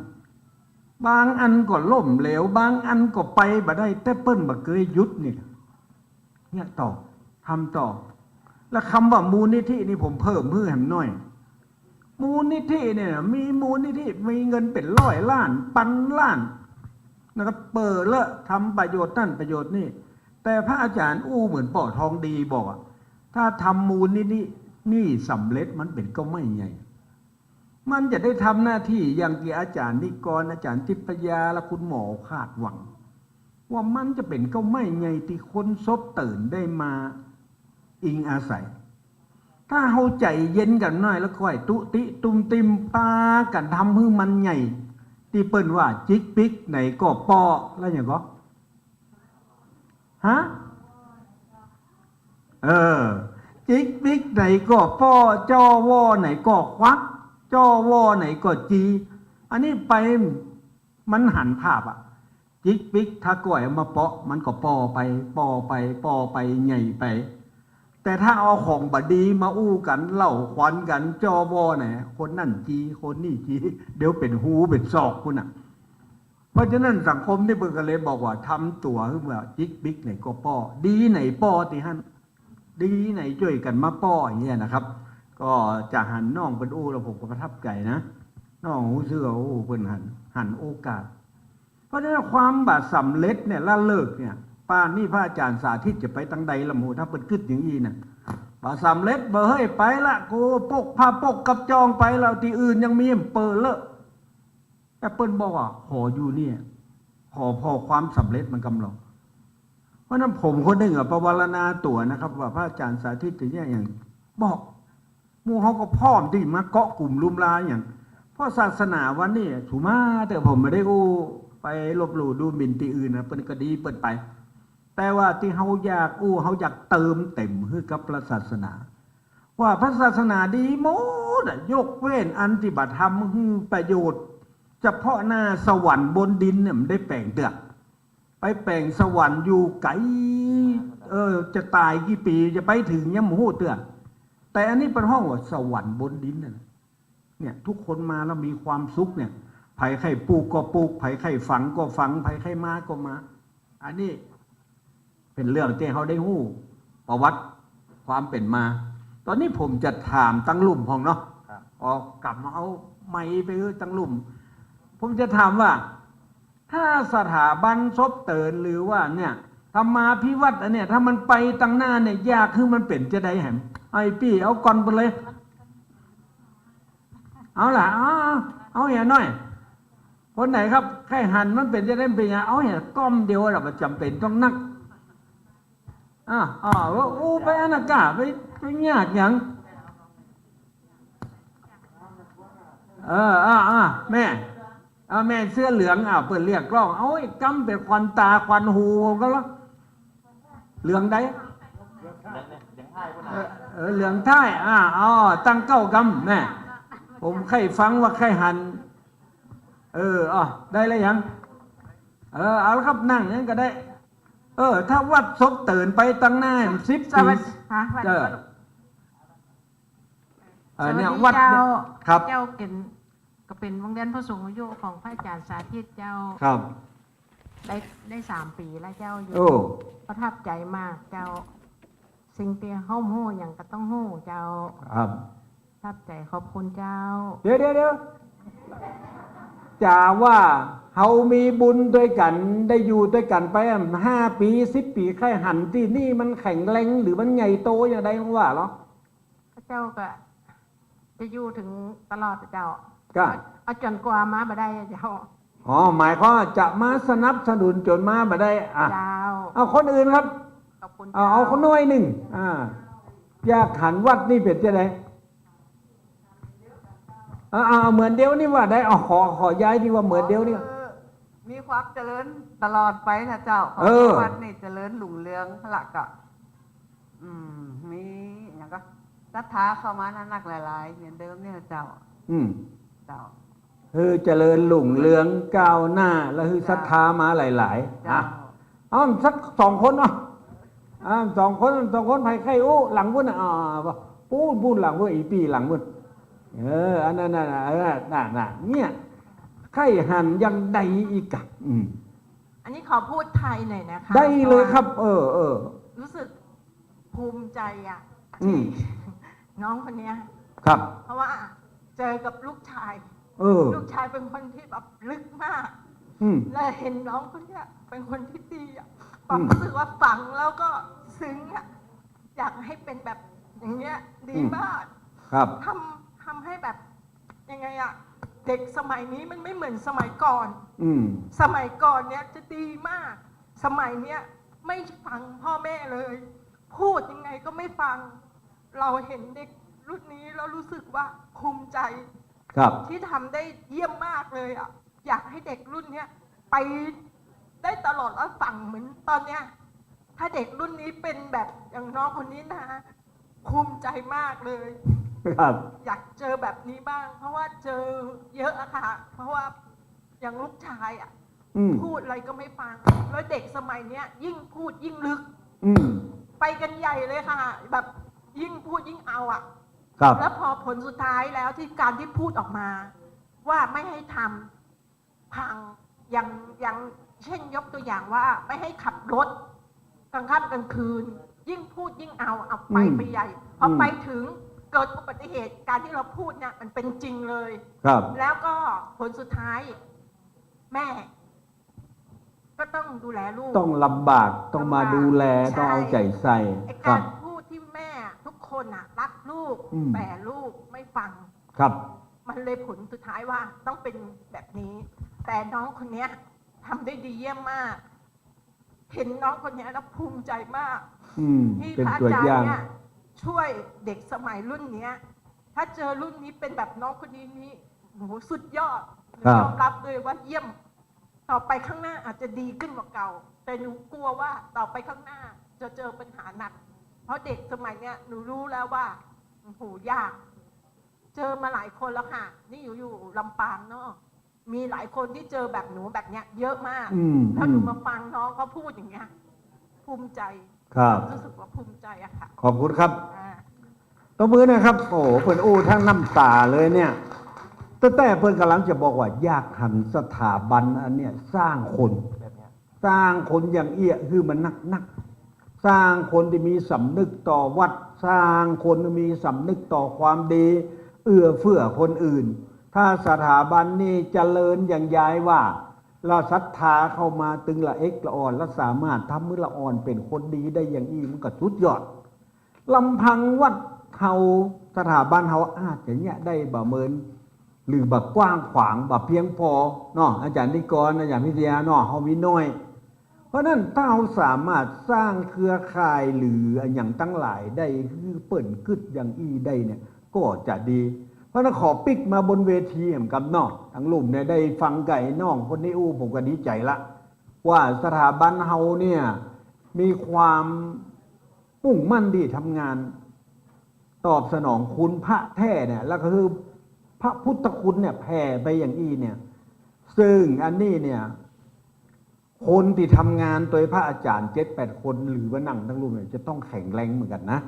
เพราะฉะนั้นเนี่ยไฟฉายที่จะส่องออกจากบัดเดียวนี้ไปเนี่ยก็อยากจะฉายไปนะครับว่าอาจารย์นิกร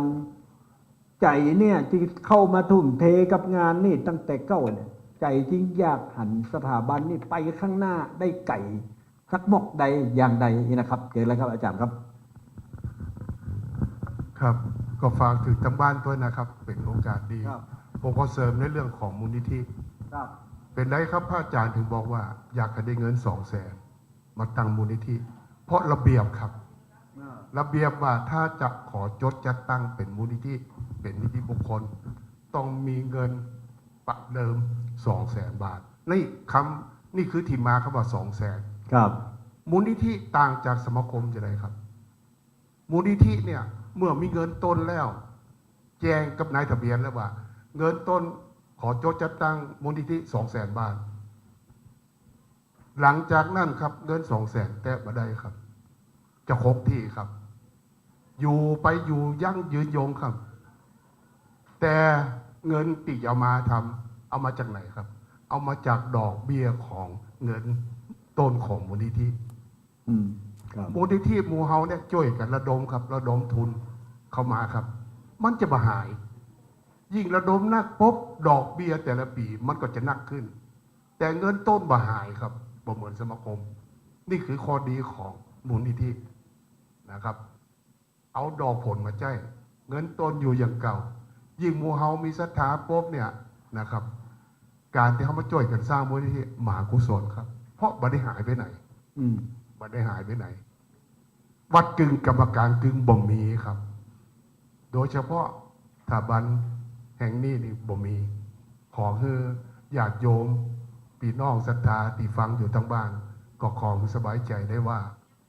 การที่พระอาจารย์จะได้แปลกใจกว่าครับ พระอาจารย์จะได้ต้องทอดพระป่าต้องมาจัดเป็นมูลนิธิแปลกกว่าครับเกยปะกว่าครับบ่มีและหายากนะครับ ส่วนใหญ่เปิดพระป่าพวกกะเสร็จพวกกะแจ้งยอดหลังจากท่านบอกหูไปไหนละแต่อันนี้เขาหูที่มาเลยนะครับ นี่คือที่มาคำว่า200,000เพราะระเบียบเป็นวางไว้นะครับ อันนี้ผมก็อยากจะบอกและที่ผมประทับใจที่สุดอันนี้สงส์ตีพระอาจารย์ตั้งใจทำให้กับสังคมประเทศชาติผมมาทุกปี เจอฝนผมกัดอกอันแรกก็คือหันต่อน้ำกลมๆเม็ดนั่นนะครับพอหน้ามาปุ๊บน้ำปัดมีแล้วครับ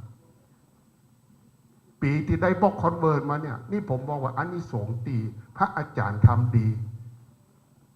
ถึงมีอันอย่างทรงเพราะตอนนั้นลำปางครับมีงบนะแปลงห้องน้ำลงแม่น้ำวังระบายมันมีอย่างโม่โดนใจเข้าไปติดต่อบอกคอนเวิร์ตเนี่ยอยากจะได้อยู่หน่วยงานไหนครับบอกไม่ใช่เป็นทบันทบันคงไม่ได้ต้องวัดครับเสร็จแล้วโจกดีของพระอาจารย์ครับเพื่อนแม่บ้านผมเป็นรองอธิบดีกรมทางหลวงผมก็เลยถือวิสาสะคือเขาบอกอย่าไปบอกละอ่อนคือในช่างพอแกวการทางว่าผมเป็นใครเป็นเพื่อนก็ใครคือไปหาข้อมูลก่อนเพราะเป็นบอกอีป๊บถามบันจะอีบ่ได้พอยกโทรศัพท์หาเพื่อนแฟนผมฮับป๊บผมก็ว่าตอนนี้ผมอยู่กับพอแกวการทางเขาเปิดกรรมพอคนนี้ครับเป็นเด็กสร้างของรองอธิบดีพอดีมีอะไรครับนายมูลค่า200,000 กว่าบาทครับบอกคอนเวิร์ตติดอยู่เนี่ยแหละครับอันนี้ส่งอันแรกได้มาฟรีๆครับเสร็จแล้วเอกชนที่มาหับเหมาน่ะโฟร์แมนบอกอยู่ปุ่นนะครับลูกอาจารย์ลองไปพอหรอจะใจสักต่อใดผมมาพอเพราะพื้นที่เนี่ยมันน่าใจสัก24 ต้น2 แถว24 ต้นเจ้าก็ครับเดินไปนับครับต้นตีดีที่สุดอ่ะมีอยู่24พอดีคนคิงผมลุกเลยครับวันนั้นอ่ะโทรบอกอาจารย์พระอาจารย์ครับเขาโจกดีเลยเนอะต่างเตียวเขาคงจะดีขึ้นละโจกดีอันที่2ครับแม่เมาะครับบอกปุ๊บแม่เมาะเอารถเทเลอร์ไปคนยังมาป๊อปมาแปลงมาสร้างแห่งนี่คืออันที่2ที่พระอาจารย์ทำดีให้กับสังคมนะฮะมันถึงส่งเสริมครับคนเขาถ้าคิดดีทำดีมันต้องปนปนหู้ครับถึงเวลาเป็นจะได้ต้องหมู่ผมต้องมาเพราะต้องปนปนหู้ถึงเวลาสู่เขามาปะกันช่วยกันสร้างบ้านแปลงเมืองนั่นก็ครับกรรมเก่าบอกไว้เลยครับปีหู้2น้องหู้1พิษเป็นครูครับเงามาก่อนลวกครับใช่ก็ครับคนบักเกยทำความผิดเลยคือคนบักกึดแบบเนี้ยแต่พระอาจารย์พยายามจะบอกว่ากึดเราต้องยะเพื่อพิสูจน์ว่าสิ่งที่เขากึดเนี่ยเมื่อยะแล้วผลมันเป็นยังไงใจหรือบ่ใจนะครับอันนี้คือสิ่งที่มาสัมผัสกับพระอาจารย์แล้วก็ได้ครับเอาอีกครับตอนนี้บรรยากาศเนี่ยมันใจเวลาเหมือนผมตรงนี้ผมจะขออนุญาตอันนี้อาจจะนอกหัวข้อเสวนาหน่อยผมอยากจะฝากถึงพี่น้องญาติโยมที่มาแต่เจ้านะครับแต่เจ้าถ้าจัดเวทีแต่เจ้าเนี่ยผมว่าสิ่งที่ผมจะอู้ต่อไปเนี่ยมันจะเกิดประโยชน์แห่งนักวันนี้พระอาจารย์เนี่ยเป็นเชิญหมู่เฮามาร่วมทำบุญเพื่อก่อตั้งมูลนิธิแห่งอันหนึ่งครับงานที่2ที่ผมจะอู้วันเนี่ยพระอาจารย์กำลังจะจวนหมู่เฮาครับแก้ปัญหาของบ้านเมืองครับคืออย่างครับตอนนี้พระอาจารย์กำลังจะจวนหมู่เฮาว่าเขาคนไทยเขาต้องเกี่ยวข้องกับการเมืองก่อนใครว่าการเมืองเป็นเรื่องไกลตัว เขาบ่อยากยุ่งบ่อยากเกี่ยวใครมีคิดจะอันพองครับ ยกมือกับเราใครคิดว่าการเมืองต้องอยู่กับคนไทยทุกคน ยกมือครับครับ เพราะว่าสังคมเนี่ยเคยมองอีกครับมองว่าถ้าอู้เรื่องการเมืองบ่อยากยุ่งจะเรื่องของเขานี่ครับมันเป็นช่องโหว่คือคนที่คิดบดีเนี่ยเอาช่องโหว่เนี่ยครับเอาบ้านเมืองเขาเนี่ยไปทำมาหากินเขาไปจะได้ครับ1ไปเป็นตัวแทน2ไปบริหารประเทศ การจะกันมาเป็นตัวแทนไปได้ครับถึงวันเนี่ยเอาเงินมาซื้อหมูเฮาจังก็ครับเขาดูถูกเขาก่อนอันเนี้ยครับพระอาจารย์ก็เลยสกิดผมอาจารย์ตอนเนี้ยสวหมอพลเดชปิ่นประทีปนะครับเป็นผู้ที่สมาชิกแล้วก็เป็นคณะกรรมาธิการเกี่ยวกับการมีส่วนร่วมของประชาชนเป็นสวคนเดียวแต่อันนั้นในชุดเนี่ยครับที่แต่งตั้งที่ปรึกษาทั่วประเทศครับนั่งข้างผมนี่ก็เป็นทีมปรึกษาเหมือนกันเดี๋ยวก็จะพระอาจารย์เอาบัตรประจำตัวพระอาจารย์สาธิตกำลังโจรหมู่เขาว่าตอนเนี้ยครับไปทุกจังหวัดครับพี่น้องเจ้าบ้านที่อยู่ฟังรายการแต่เจ้าเสดายพี่น้องสถานที่ไหมแต่เจ้าบอกว่าเชียงใหม่ลำปูนแพร่น่านนะพะเยาไหนก็แล้วแต่ถ้าท่านได้ยินคำว่าลำปางวิถีใหม่ลำพูนวิถีใหม่เชียงใหม่วิถีใหม่พะเยาวิถีใหม่แพร่วิถีใหม่น่านวิถีใหม่ตอนนี้เขามีอยู่67จังหวัดเครือข่ายคำว่าวิถีใหม่วิถีใหม่เป็นจะไดครับวิถีใหม่คือเขาอยากจะหันว่าเขามุ่งที่จะให้เกิดพรรคการเมืองติดดีมีคุณธรรมอันที่หนึ่งอันที่สองเขาอยากจะเห็นสสหรือผู้แทนราษฎรติดดีมีคุณธรรมเป้าของกลุ่มหมู่เฮาเนี่ยต้องการจวนหมู่เฮาเนี่ยครับพี่น้องที่อยู่ในเวทีวันนี้กับที่อยู่ทางบ้านครับใครที่บ่ชอบการเมืองติดใจเงินมาทำงานด้วยกันมาเป็นเจ้าหมู่กันครับมาเป็นเจ้าหมู่พระอาจารย์สาธิตมาเป็นเจ้าหมู่กับตุลุงติดปังงูติดแปะนะฮะพอดีตุลุงประกาศปีกไปเหยียบก่อนนะครับอันนี้ครับคือพระอาจารย์จะจวนหมู่เฮาทำบุญใหญ่ถ้าทำสำเร็จนะครับเปิ้นห้องว่าพระอาจารย์กำลังสร้างพลเมืองพลก็คือพละก็คือกำลังของเมืองที่จะมาช่วยกันปฏิรูปการเมืองยากได้ก่อนครับยากแบบใดครับจะปฏิรูปได้เขาเป็นไผ่เขาเป็นปฏิรูปเขาพอพรรคการเมืองพอเราเศรษฐีทั้งนั้นเขาจะสู้เขาได้ก่อนได้ครับง่ายน้อยเดียวหมู่เขาไปบ้านครับไปอู้กันไผ่พ่องตียู่18ขึ้นตีมีซิทไปจอมบัตรเงินมาปุ๊บเขาปฏิเสธนี่แหละครับชนะละเงินเขามีความหมายซื้อเขาบ่ได้แล้วจะเขาจะหาตัวแทนเขาได้จะได้ออกจากได้ครับหมู่เขาเนี่ยแหละครับเป็นคนเลือดอย่างแม่หม้อเนี่ยครับเขตอย่างครับเขต3เนาะเขต3ที่ผ่านมานี่พักเป็นคนกำหนดคือเขาเลือกมาก่อนคือเขาจอมมาก่อนแต่พระอาจารย์เนี่ยแนวของวิถีใหม่เขาจะได้ครับปีนอกเจ้าบ้านครับในเขต3นี่ครับจัดพอแล้วปรึกษาหารือในเขต3นี่ไหนพ่องอำเภอเมืองบางส่วนแม่ทะแม่หม้อเห็นไหมครับเสร็จแล้วเขามาค้นพอแล้วเนี่ยในเขต3เนี่ยลูกหลานเขาเจ้าหมู่เขาเนี่ย1เป็นคนดีมีคุณธรรมมีความพร้อมที่จะเป็นตัวแทนเขาไปทำหน้าที่นิติบัญญัติเห็นก็ครับเกิดจากหมู่เขาใจก็ครับนี่แหละครับคือวิธีการที่เอาชนะนายทุนที่มันเอาเงินมาซื้อเสียงตึงวันนี้หลายท่านครับผ่านการบริหารประเทศมาจากการเลือกตั้งใจก็ครับเพราะเขาไปแล้วเขาเนี้ยเขาก่อนบางอย่างเพราะอย่างครับเขาลงทุน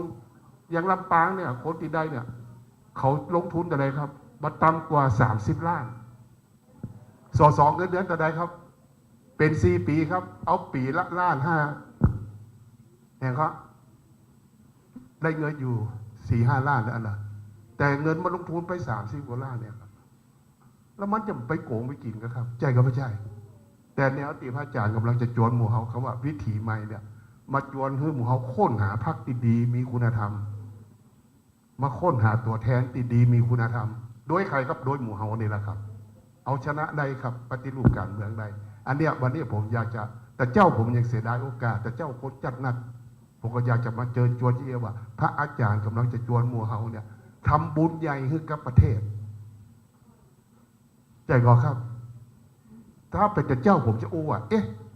จะได้อาจารย์ในกรเอาเรื่องการเมืองมามันบัจใจตีมันพิษตีนะบัจใจเพราะถึงวันเนี่ยสังคมส่วนใหญ่เข้าใจว่าการเมืองบ่อยากยุ่งบ่อยากเกี่ยวที่จริงการเมืองนั่นคือมันเป็นหน้าที่ครับเขาคือใครครับเขาคือเจ้าของอำนาจใจก็ครับคนไทยอายุ18ขึ้นไปเนี่ยมีอำนาจในตัวแล้วใครเป็นคนเอาอำนาจถึงเขาครับพอจะหู้ก็ครับพอจะหู้ก็ครับอำนาจที่เขามีอยู่พระปกเกล้าเจ้าอยู่หัวครับในหลวงรัชกาลที่7ตะกอนในบ้านเมืองไทยเขาปกครองโดยพระมหากษัตริย์2457ครับมีคณะชุดหนึ่งไปขออำนาจเปิ้นบอกแต่กับคนไทยทุกคนอำนาจที่เปิ้นมีอยู่ปกครองบ้านเมืองเนี่ยเปิ้นมอบกับคนไทยทุกคนหลังจากนั้นมาปุ๊บเป็นไงครับอำนาจที่นั่นนะกับเขาทุกคนแต่เขาไปล้วงหัวเป็นกลุ่มเสร็จแล้วลงทุนเอาเงินมาซื้ออำนาจจากเขากะขายอำนาจให้เขาแล้วเขาจะปิกมาพอเขาก็ครับใจก็ตอนเขามาเขาไปได้ครับหมาอย่างไวเลยเนาะเพราะมันได้เป็นส.ส.ไปได้ครับจะขอเขาปอดผ่านกี่ด่านต้องไปห้องมันเป็นได้ครับท่านส.ส.นี่อันเนี้ยครับพระอาจารย์กำลังพระอาจารย์สาธิตกับตุลุงยุทธนะครับที่เป็นสงฆ์ที่กำลังจะรณรงค์สร้างจวนหมู่เฮาสร้างบุญใหญ่สร้างบ้านแปลงเมืองอาศัยหมู่เฮาเนี่ยครับก็ฝากด้วยนะครับว่า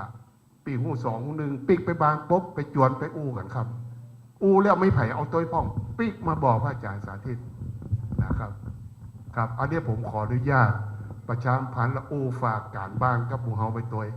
ช่วยพระอาจารย์สาธิตทำงานให้กับประเทศชาติในเรื่องของการบ้านการเมืองเขาพระอาจารย์สาธิตอยากจะเห็นว่าภาคการเมืองที่ดีมีคุณธรรมมาบริหารประเทศ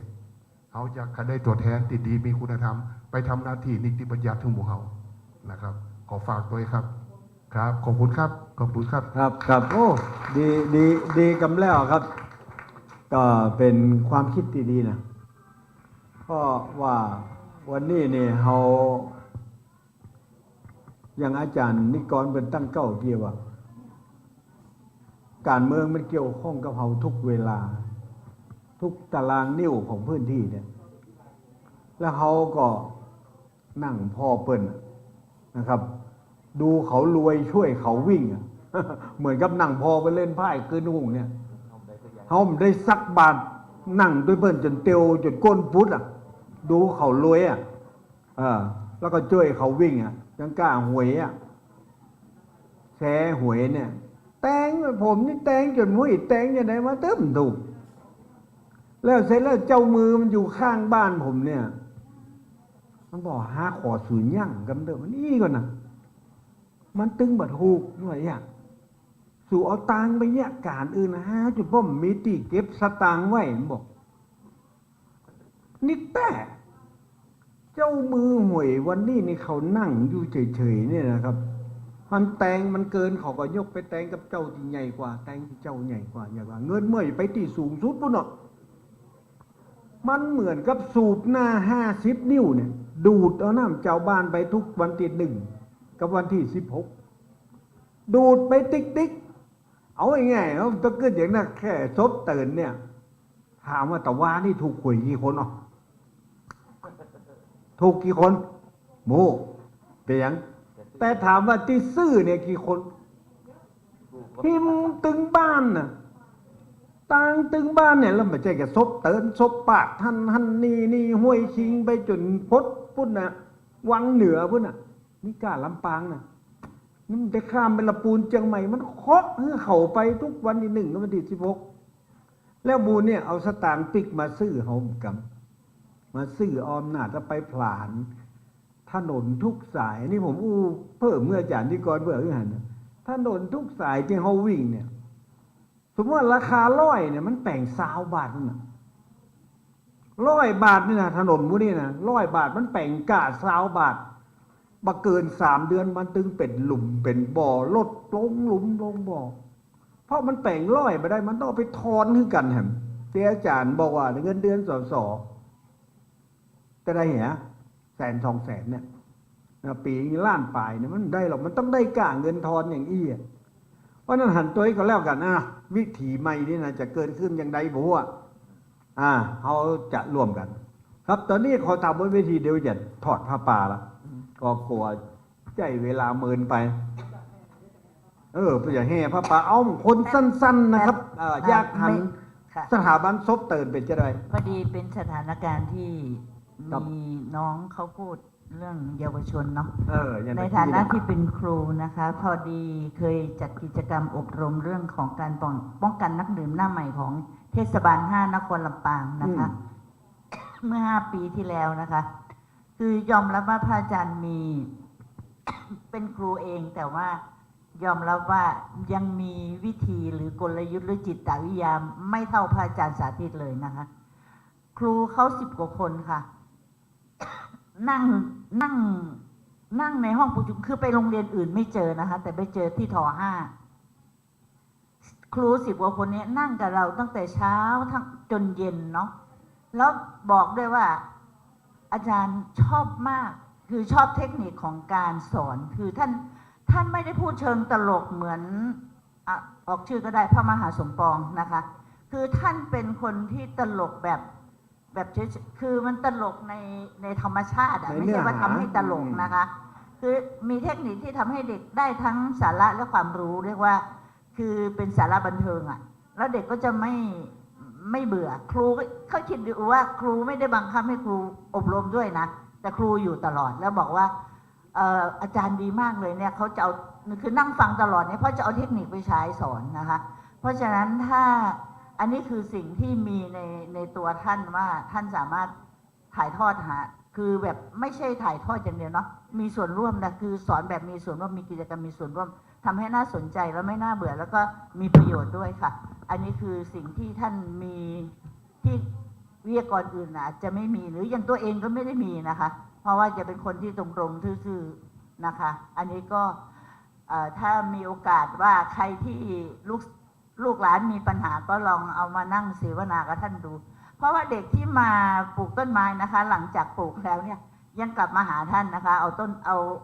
มาทำหนังสือให้แล้วก็ยังกลับมาเยี่ยมเยียนอยู่นั่นแสดงว่าเด็กเขาก็มีความผูกพันแล้วก็มีอะไรที่เขาติดใจอยู่นะคะก็เสริมแค่นี้ค่ะครับอันนี้นะครับเริ่มหันนี่ผมสรุปตัวก้นไปก็จะแต่อย่างอาจารย์นิกรก็บอกว่าถ้าสถาบันนี้ใหญ่โตไปได้ต้องสามารถผลิตคนที่มีสำนึกทางการเมืองวิถีใหม่เนาะอันนี้อันที่ 1อาจารย์ทิพยาบอกแต่อย่าง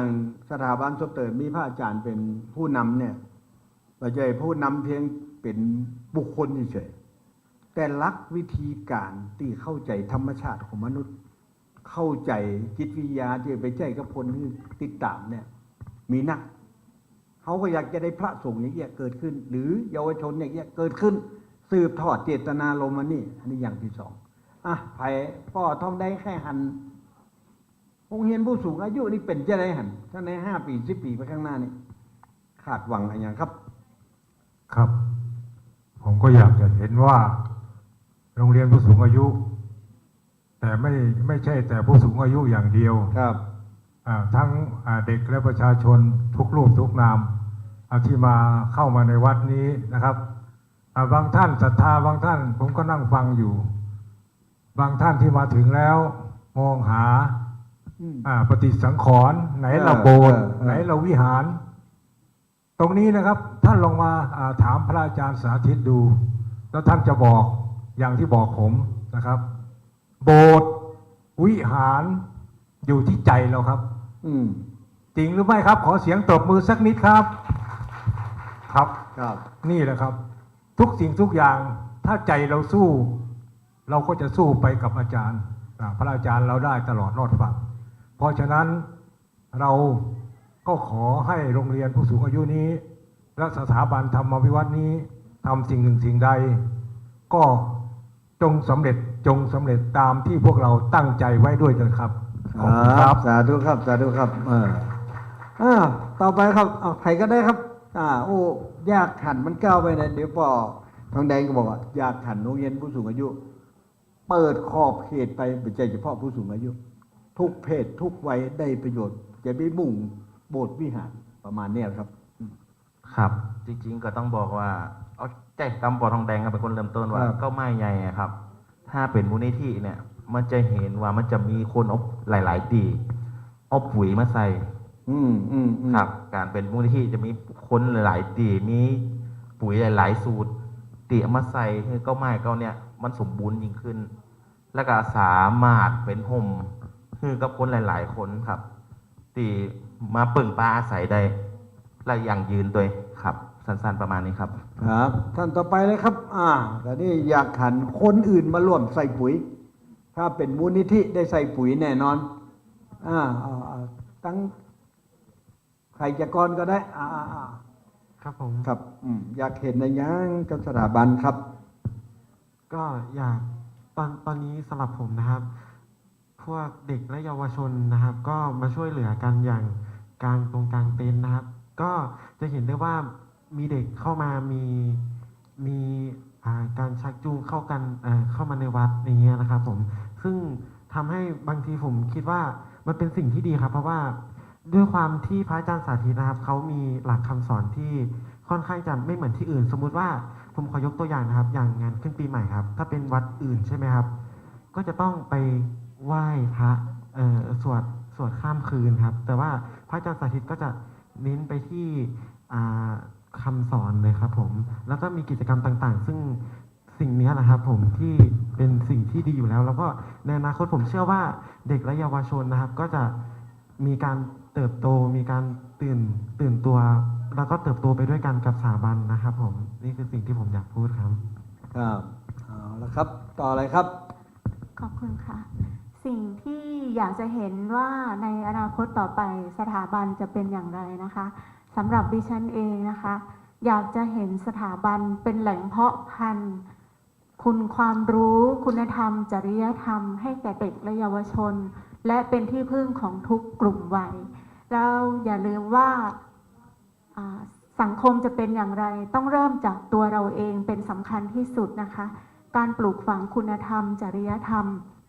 ในครัวเรือนและในสถาบันของเราจึงเป็นสิ่งสำคัญที่สุดนะคะและหวังว่าคือมูลนิธินี้จะสามารถสำเร็จเป็นที่พึ่งของทุกคนต่อไปต้องกราบขอบพระคุณพระอาจารย์และทุกท่านนะคะที่มาร่วมบุญในวันนี้ขอบคุณมากค่ะครับท่านสุดท้ายครับเจ้าขอบคุณเจ้าถ้าเปรียบพระอาจารย์เหมือนกับต้นไม้ใหญ่ต้นหนึ่งเจ้าก็อยากจะฝากว่าต้นไม้ต้นนี้ถ้าจะให้อยู่แข็งแรงได้ก็ต้องมีปุ๋ยดีๆช่วยกันรดน้ำใส่ปุ๋ยให้มันอยู่คงทนแท้กิ่งก้านได้ดูแลคนรอบๆด้านคนดีว่าจะมาเปิ่งบารมีกับต้นไม้ต้นนี้ลงเงาหึงพิงกับต้นไม้ต้นนี้ก็ขอให้ช่วยกันดูแลจิมเจ้าขอบคุณเจ้าครับฟังแล้วก็น้ำหนักอย่าลงไปอยู่ตังหลุมเนี่ยนะต้องช่วยดูแลนะครับคนตังหลุมตังอยู่บ้านเฮาโดยเฉพาะน้องๆเยาวชนทั้งหลายซึ่งอันนี้เป็นความคาดหวังของคนร่วมงานคนติดบ่ได้อู้ก็คาดหวังอย่างเงี้ยนะครับคาดหวังอย่างเดียวกันอยากคืออยู่ดีมีสุข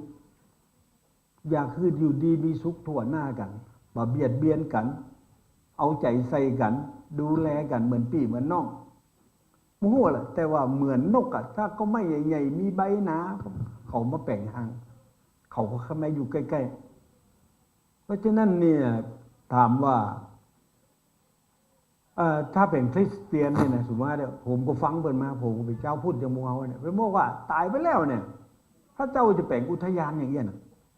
นี่ยเพิ่งเร็วพอแล้วนะ เก้าบะม่วงเก้านั่นเก้านี่เก้าดอกศาสนาคริสต์เป็นคิดสวรรค์เป็นสวนเป็นอุทยาน จะได้ไปอยู่ด้วยกัน ไก่ไปมันตายวะนะจะได้ไปแล้วเฮาเนี่ยกำลังอู้กันอย่างนี้นะจะนิกรก็อู้การเมืองวันนี้การเมืองวันพรุ่งนี้น้องก็อยากหันอนามัยหันผู้สูงอายุป่อทองแดงก็ใครหันมันวันเนี้ยวันนี้วันพุกเนี่ยเพราะฉะนั้นเฮาก็เลยพระอาจารย์ก็เลยบอกมาตั้งมูลนิธิซึ่งอาจารย์นิกรยังบอกเพียงอย่างเดียวนะว่ามูลนิธิเนี่ยเงินมันบ่ายแต่ที่มันเน็ตไปกว่านั้นมันสามารถรับเงินบริจาคได้เอาก๊อกเอาแข้งเอาอย่างไปวางต่ำสนามบินเอาไปวางต่ำหั่นต่ำนี่ขอบริจาคได้โดยผิดกฎหมายเพราะนั้นอย่างเฮาถ้าอยู่ๆกับสลุงเจ้าตั้งเผยๆเดี๋ยวตำรวจยับละมันเลี่ยไรเบิ่นเนี่ยแต่ถ้าในนามมูลนิธิบ่ต้องกังวลเพราะเขามีวัตถุประสงค์ที่ชัดเจนว่าจะเอาสตางค์ไปอย่างแล้วสตางค์นี่จะบริหารได้ไหมบ่มีไผ่สักคนเนี่ยหรือมีกระกลุ่มกรรมการมันก็ไปตามวัตถุประสงค์ถ้าเนี่ยตามนอกกำกึดโดนยับละนะครับเพราะเปิดมีการตรวจสอบบัญชีทุกปีมูลนิธิเนี่ยต้องตรวจสอบบัญชีว่าสตางค์ไปอย่างแล้วกรรมการบอกโอ้อันนี้มันตรงนี่ตัวว่าจะเอามาอบรมเยาวชนเอาโล่นไปแต่งวิหารเนี่ยสมมุติไว้อย่างเพิ่นก็บอกโอเคเพราะฉะนั้นหมู่เฮาปลูกก็ไม่ถูกละอย่างคุณหมอน้องอาจารย์ทั้งหลายบอกว่าอยากหันก็ไม่ไงเพราะฉะนั้นเงินก็อยู่เอาดอกเบี้ยดอกหอยมันมาแล้วมันเพิ่มขึ้นโดยการบริจาคสมมติคนจะบริจาคเนี่ยจะบริจาคไปเลยก็บอกว่ามันจะถึงก็แต่ถ้าบริจาคกับสถาบันธรรมาภิวัตน์ศพเติร์ละอ่อนได้เต้นหยาบๆอีแน่นอนละอ่อนดีแน่นอนแล้วยังน้องตะเกียที่ลูกเป็นว่าจะไปขี่รถเมื่อคืนเนี่ยขี่รถจนเนยอย่างเงี้ยซึ่งอันนี้เนี่ยถ้ามันมีสถาบันอย่างนี้แล้วละอ่อนมาอย่างเงี้ยผมยังหันควันบุหรี่สักม่องเนี่ยตั้งแต่มาเนี่ยยังหันควันบุหรี่ม่องแม่งนี่ยังไม่เคยหันเลยก็แสดงว่าละอ่อนวันนี้เขาตั้งใจเขาเป็นคนดีเนี่ยแล้วที่ไหนจะสอนคนดีได้ถ้าที่ไหนสอนคนดีได้เขาต้องทุ่มเทกันช่วยกันกันเพราะเขาแค่หันน่ะเขาจะแค่หันเมื่อเขาตายไปแล้วนะเขาแค่หันอุทยานอย่างนี้เมื่อวันนี้วันปลูกเขามาปลูกก็ไม่ได้เลยเพราะฉะนั้นเวทีนี้เนี่ยก็เหมือนก็จะบอกว่าตลอด10 ปี20 ปีที่ผ่านมาเนี่ยเขาได้มาถูกแล้วเขาเดินทางมาถูกแล้วเขาใกล้สวรรค์ไปติ๊กเพียงแต่ว่าจะไปลดลาวาศอกจะไปอ่อนขอกจะไปใจอ่อนแล้วน้องชื่ออย่างก็คนสุดท้ายเนี่ยน้องอัมพรอูเนี่ยอัมพรอูได้กินใจขนาดอัมพรบอกว่าอยากหันต้นไม้ต้นนี้จริงใหญ่ใบหนาเป็นห่มเป็นเงาต้องช่วยกันมาใส่ปุ๋ยเพราะในการใส่ปุ๋ยไปได้หมายความว่าเอากระสตางคนมาสักคนตุปีอยู่กับโยม2 คนก็มาปุ๋ยที่เป็นเงินอย่างเดียวสำคัญเต่าคนที่มาด้วยใจศรัทธามาด้วยไข่ออกแหงอย่างปอดทองแดงมาแล้วก็เอาสตางค์ติดมาบาท2 บาทแล้วแต่ไม่ได้ว่าแต่หัวใจของคนเดียวมาผูกเอามามัดเอามาเกาะมากำกันเนี่ยมันเน็ตกว่าสตางค์แห่งนักเหมือนประเด็นอาจารย์นิกรบอกถ้าขึ้นสำนึกเรื่องทางการเมืองใหม่ขึ้นมาเนี่ยมันจะกลายเป็นต้นไม้มหาศาลที่ใหญ่กว่าเก้าไม้เก้านี่เห็นหรอเพราะมันจะมาดูแลเก้าไม้เก้านี่เห็นกันเพราะนั้นผมแนะนำผู้ดำเนินการก็ขอบคุณคณะวิทยากรหรือพี่น้องเขาที่นั่งบนเวทีนี้ทั้งหมดที่มาสะท้อนแต่ความจริงที่อยู่ในหัวใจพี่น้องที่นั่งนี่หรือแม่ที่ได้ฟังทางวิทยุอยู่ทางบ้านว่าโอ้ข้าก็ได้ไปละศพเตือนข้าได้บุญละฟังเพิ่นอู้วันนี้ข้าได้บุญแน่และข้าจะมาแหมก็ขออนุโมทนากับพี่น้องที่อยู่ทางบ้านด้วยถ้าได้ฟังข่าวสารอันเป็นมงคลนี้แล้วเราบอกยินดีกับสถาบันธรรมาภิวัตน์และพร้อมที่จะมาพดน้ำใส่ปุ๋ยอย่างที่น้องอัมพรว่าครับขอบพระคุณทุกท่านนะครับนมัสการนะครับขอเสียงปรบมือให้กับท่านอาจารย์นพพรเดชรงค์แล้วก็วิทยากรทุกคนทุกท่านเนาะปรบมือกำหนึ่งฮะต้องอนุโมทนาบุญโดยอันพระอาจารย์มีของที่ระลึกมามีอย่างมากกระเป๋าผ้าซึ่งเก็บไว้หน่อยหนึ่งแต่เจ้าเนี่ยมาน้อยลูกศิษย์ที่เชียงใหม่เปิ่นทำมา250 ใบ บัดนั้นอย่างประมดเรื่องแต่เจ้าแล้วก็เลยยักไปหน่อยหนึ่งเดี๋ยวจะเอาไว้ให้เป็นของที่ระลึกกันแล้วกันนะฮะท่านอาจารย์นพพร นินรงค์เปิ้ลเดินทางมาจากละปูนเป็นนักพัฒนาที่ทำงานมาด้วยกันนะเปิ้ลได้ยินบรรลุว่าขึ้นมาตัวไอ้ตังตึงตอนนั้นใบไอ้ตังนี่มันเป็นทั้งหลังเนาะตัวไอ้หอมตัวไอ้หอยขึ้นมาปะกันบุญสลายังบ่มีสักอย่างกำเตื้อนะฮะก็เลยหนังอู้เอ้ยกันหลายเรื่องแล้วก็ติดตามลำตัวกันมาท่านอาจารย์นพพร นินรงค์แล้วก็ญาติโยมที่นั่งทั้งนี้ทั้งหมดเป็นคนที่มาสนับสนุนช่วยเหลือเกื้อกูลต้องอนุโมทนากำเดียวพี่น้องตั้งกพผไม่เหมาะนะเปิ้นก็จะมาห่วมตอดพระป่าแล้วก็พอดีท่านรองนายกเทศมนตรีท่านอาจารย์สุวรรณจงสำฤทธิ์ดีเปิ้นออกอกออกใจใครเอามาแห่สกรรมพระป่าอีเนาะเดี๋ยวเขาเสร็จจากเวทีเสวนานี้แล้วเขาก็ไปอยู่ที่หน้าปลายเนาะแห่พระป่าเข้ามากำนะแล้วก็จะได้ห่วมตอดพระป่าห่วมกินห่วมตานกันคนเฮาก็บอกว่ามันมาได้ฟ้อนมันบ่ม่วนนะนี่เนาะเอาเหี่ยสักกรรมหนึ่งเนาะเอาละเดี๋ยวอาตมาภาพมอบของที่ระลึกก่อนก็แล้วกันนะฮะเชิญอาจารย์นพพร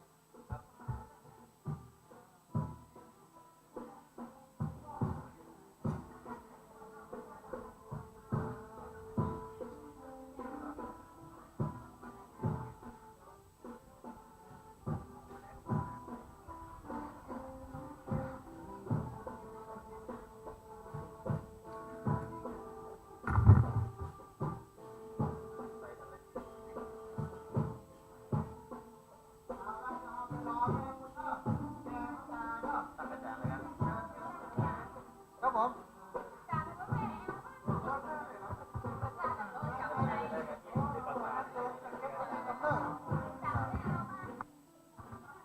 ญาติโยมเก้าอี้ขาวเอาไว้นี่ก่อนโยมอมรเอาไว้นี่ก่อนเดี๋ยวจะได้ม้ามอยู่อันญาติโยมไปตีนาปลายปุ่นเนอร์และแห่พระป่าเข้ามาเอาอันยกต้นพระป่าไปเนอร์ยกต้นพระป่ายกหัวตาลเก้าอี้เอาไว้ก่อนเอาไปฟ้อนตีนาปลายเนอร์อ้อมมาทางเพชรขึ้นมาเจิญไปลัดไปนี่เลยโยมลัดตรงไปนี่เลยอาพรป๋าเปิ่นลัดตรงไปนี่เลยโยมเจริญพรแห่พระป่ากำเจิญเจิญ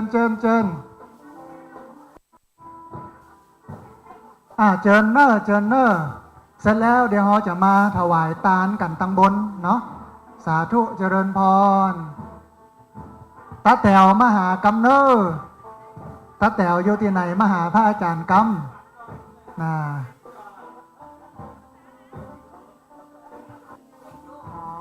เราจะมาเป็นผู้จารก้าวคำถวายตาลนะเนี่ยเราเป็นผู้จารก้าวคำถวายตาลตาแต๋วมาเนอะเดี๋ยวจะได้กล่าวคำถวายสังฆทานถวายพระป่าตาแต๋วเข้ามานั่งก่อนทางไหนเพะ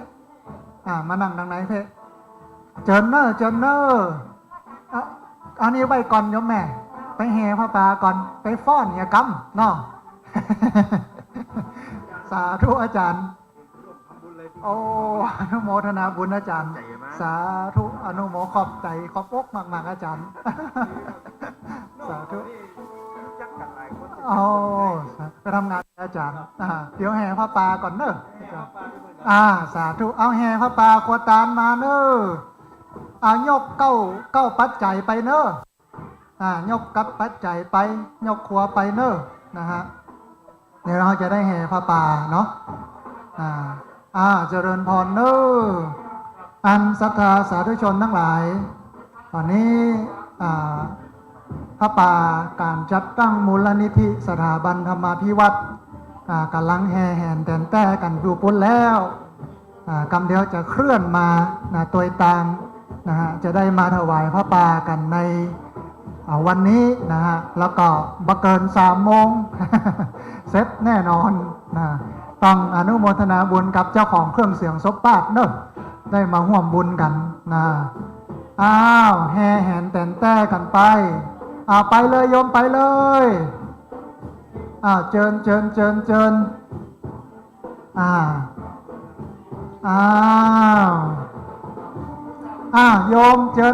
เนอะแห่พระป่า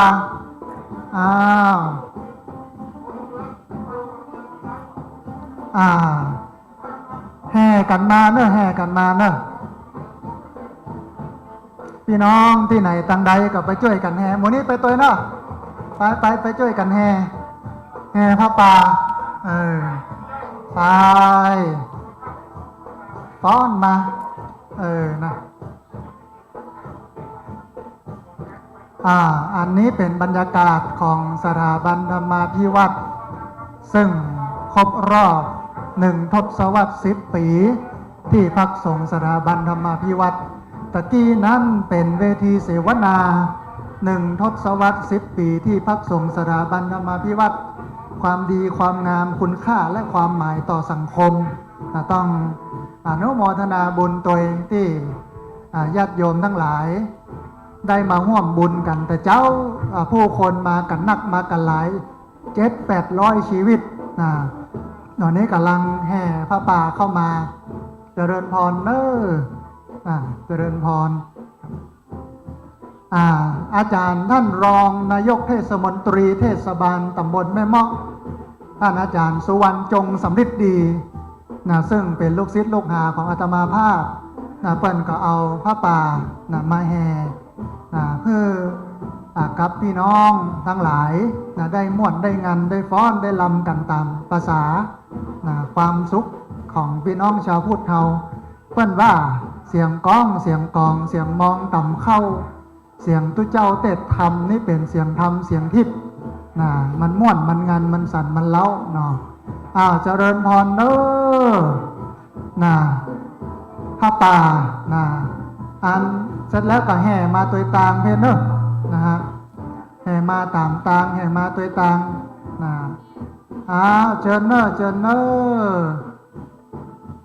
กำลังเคลื่อนขบวนมาละนะฮะอันมีนักศึกษาวิทยาลัยเทคนิคกฟผแม่เมาะส่วนหนึ่งเปิ้นก็เก็บโต๊ะเก็บเต็นท์ท่านผู้ฟังที่อยู่ทางบ้านก็ได้กึดภาพตัวอาตมาภาพว่าเปิ้นกินเปิ้นตาลเปิ้นทำบุญสุนตานกันแล้วก็ตอนนี้กำลังแห่แหนพระป่าพี่น้องทั้งหลายได้มาร่วมทำบุญในการจัดตั้งมูลนิธิสถาบันธรรมาภิวัตน์ซึ่งวันนี้เป็นวันครบรอบ10 ปีของการก่อตั้งที่พักสงฆ์แห่งนี้เหมือนที่ท่านอาจารย์นิกรหรือว่าท่านอื่นคนใดเปิ้นอูเปิ้นเอ่ยเนาะว่าก็จะมาแผ่ววันนี้ได้เนี่ยมันเป็นเรื่องยากแต่ว่าโดยความคาดหวังโดยความคาดหมาย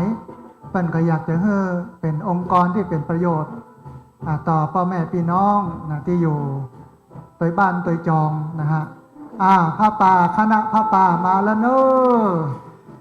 ะไหลมาตัวตางกุละนะฮะต้องอนุโมทนาบุญกับท่านอาจารย์สุวรรณจงสำริดดีรองนายกเทศมนตรีเทศบาลตำบลแม่เมาะที่เอาพระป่ามาช่วยกันม่วนงานสันเล่ากันในวันนี้นะต้องอนุโมทนาบุญกับญาติโยมเนอะที่ได้ร่วมฟ้อนร่วมรำกันในการฮับพระป่ากันในวันนี้นะฮะเจริญพรเนอะท่านผู้ฟังที่อยู่ทางบ้านเนาะขณะนี้เป็นกิจกรรมสุดท้ายของงานครบรอบ10 ปีที่พักสงฆ์สถาบันธรรมาภิวัตน์ซึ่งแต่เจ้านั้นเราเจริญพระพุทธมนต์ครูบาอาจารย์พระเถรานุเถระครูบาสังฆะหลายรูปหลายตนหลายองค์มาจากหลายวัดก็มาเจริญพระพุทธมนต์เมื่อเจ้าหลังจากนั้นก็มีเรื่องของการปลูกต้นไม้เสร็จแล้วก็เปิดโฮงตาลให้เราได้กินอาหารซึ่งพี่น้องที่มาเลี้ยงโฮงตาลต้องอนุโมทนาบุญเนอะหลายผู้หลายคนนะฮะแล้วก็พี่น้องมาร่วมกันฟังเสวนา1 ทศวรรษ 10 ปีที่พักสงฆ์สถาบันธรรมาภิวัตน์ความดีความงามคุณค่าและความหมายต่อสังคมกันในวันนี้นะเอาละคณะพระป่าแห่มาแล้วเนอะเจริญพรพ่องก็ฟ้อนพ่องก็ม่วนงานสันเล่ากันไปต้องอนุโมทนาบุญตัวนะฮะอันลุงนานสุวรรณก็ไปฟ้อนกับเพื่อนม่วนงานสันเล่าเจริญพรเนอะเสร็จแล้วเดี๋ยวเข้ามาตังในเนอะเข้ามาตังใน เป็นดีม่วนดีงานได้เนาะนะฮะกับพี่น้องที่มาร่วมทำบุญครบรอบ10 ปีที่พักสงฆ์สถาบันธรรมาภิวัตรนะฮะเจิญเนอเจิญเนอ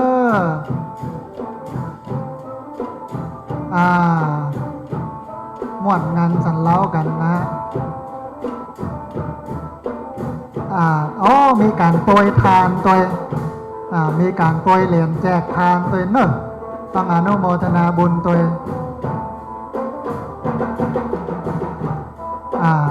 คณะของท่านอาจารย์สุวรรณจงสำเร็จดีต้องอนุโมทนาบุญจัดหนักนะฮะเสร็จแล้วเข้ามาตั้งในเนาะเดี๋ยวรอสักกำหนึ่ง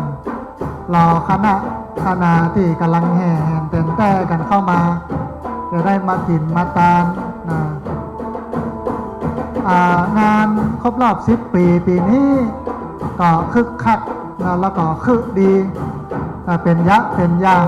นะสำเร็จเสร็จสิ้นลงก็ย้อนศรัทธาสาธุชนทั้งหลายท่านผู้ฟังที่ฟังอยู่แล้วก็กำลังเดินทางกลับไปยังบ้านของตัวเองก็ขอให้เดินทางกลับโดยสวัสดิภาพนะให้มีความสุขความเจริญส่วนพี่น้องที่อยู่ตังเพตอนนี้กำลังแห่ผ้าป่ากันโยนะกำลังม่วนกำลังงันกันโยนะฮะเจิญขึ้นมาทางบนเลยเนอะเสร็จแล้วเจิญขึ้นมาทางบนเลยตาแต๋วขึ้นมาเลยตาแต๋วขึ้นมาทางบนเลย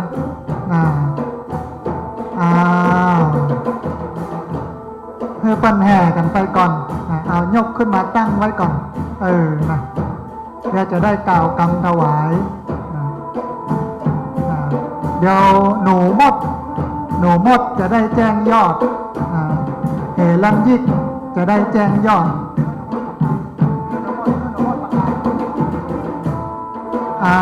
สาธุเอาวางไว้ก่อนเนอ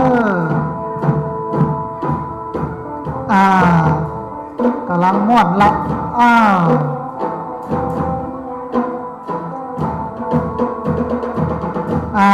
ม่วนฟ้อน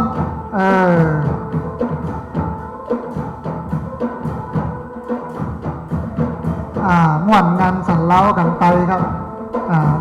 ศรัทธาสาธุชนนักศิลนาบุญมากินมาตานวันนี้เป็นวันที่เป็นมงคลเป็นวันที่ยิ่งใหญ่ครบรอบ10 ปีของการก่อตั้งที่พักสงฆ์สถาบันธรรมาภิวัตรเดี๋ยวญาติโยมได้ฟ้อนได้ม่วนกันกำก่อนให้เปิ้นได้มีความสุขกับการได้กินได้ตามม่วนงานสันเล้านะฮะก็ชาวพุทธเฮาก็บ่มีอะไรหยังเนาะมาม่วนมางานกันกับกองกับการแห่ซึ่งที่นี่เนี่ยคนมาเป็น700-800แต่ก็มาได้เอาเรื่องของอบายมุขแอลกอฮอล์เข้ามาเกี่ยวข้องเลย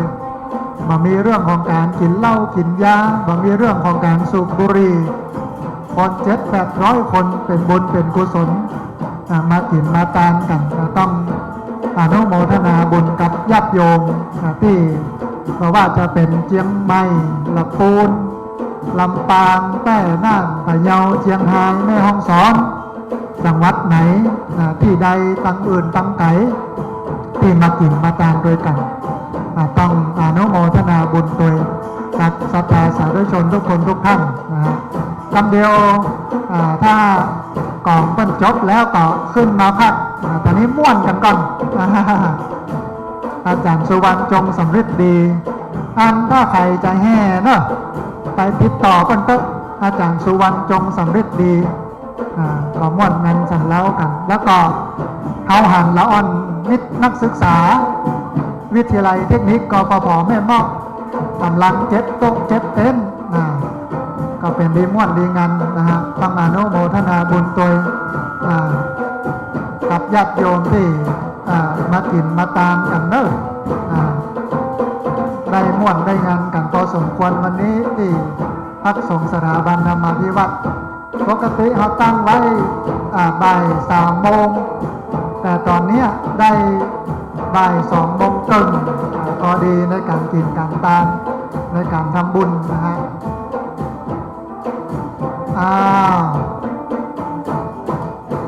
คณะจังฟ้อนเดี๋ยวเพิ่นจะจบกองละตอนนี้ม่วนกันไปก่อน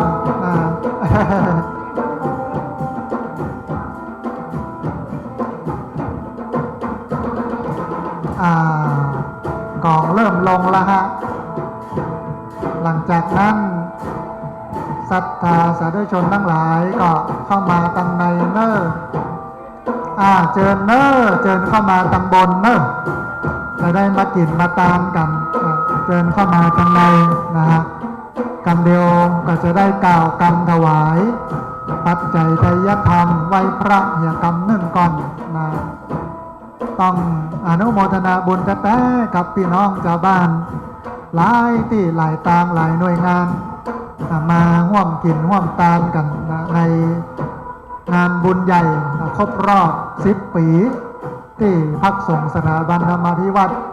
บ้านซบเตินตำบลซบปากอำเภอแม่เมาะจังหวัดลำปางแห่งนี้นะต้องขออนุโมทนาอันเต็นท์สีเขียวนี่ก็ต้องเก็บเนาะเดี๋ยวการไฟฟ้าเพิ่นจะมาเก็บเองเต็นท์สีเขียวเนี่ยเดี๋ยวการไฟฟ้าเพิ่นจะมาเก็บเองเจิญเนอะญาติโยมเนอะขึ้นมาตังบนเดี๋ยวจะได้กินได้ตามกันเนอะวันนี้เรามีผู้สมัครสสพรรคก้าวไก่ได้มาร่วมกินร่วมตามตัวนะฮะคุณชนธานีเชื้อน้อยได้มาร่วมกินร่วมตามกับเราตัว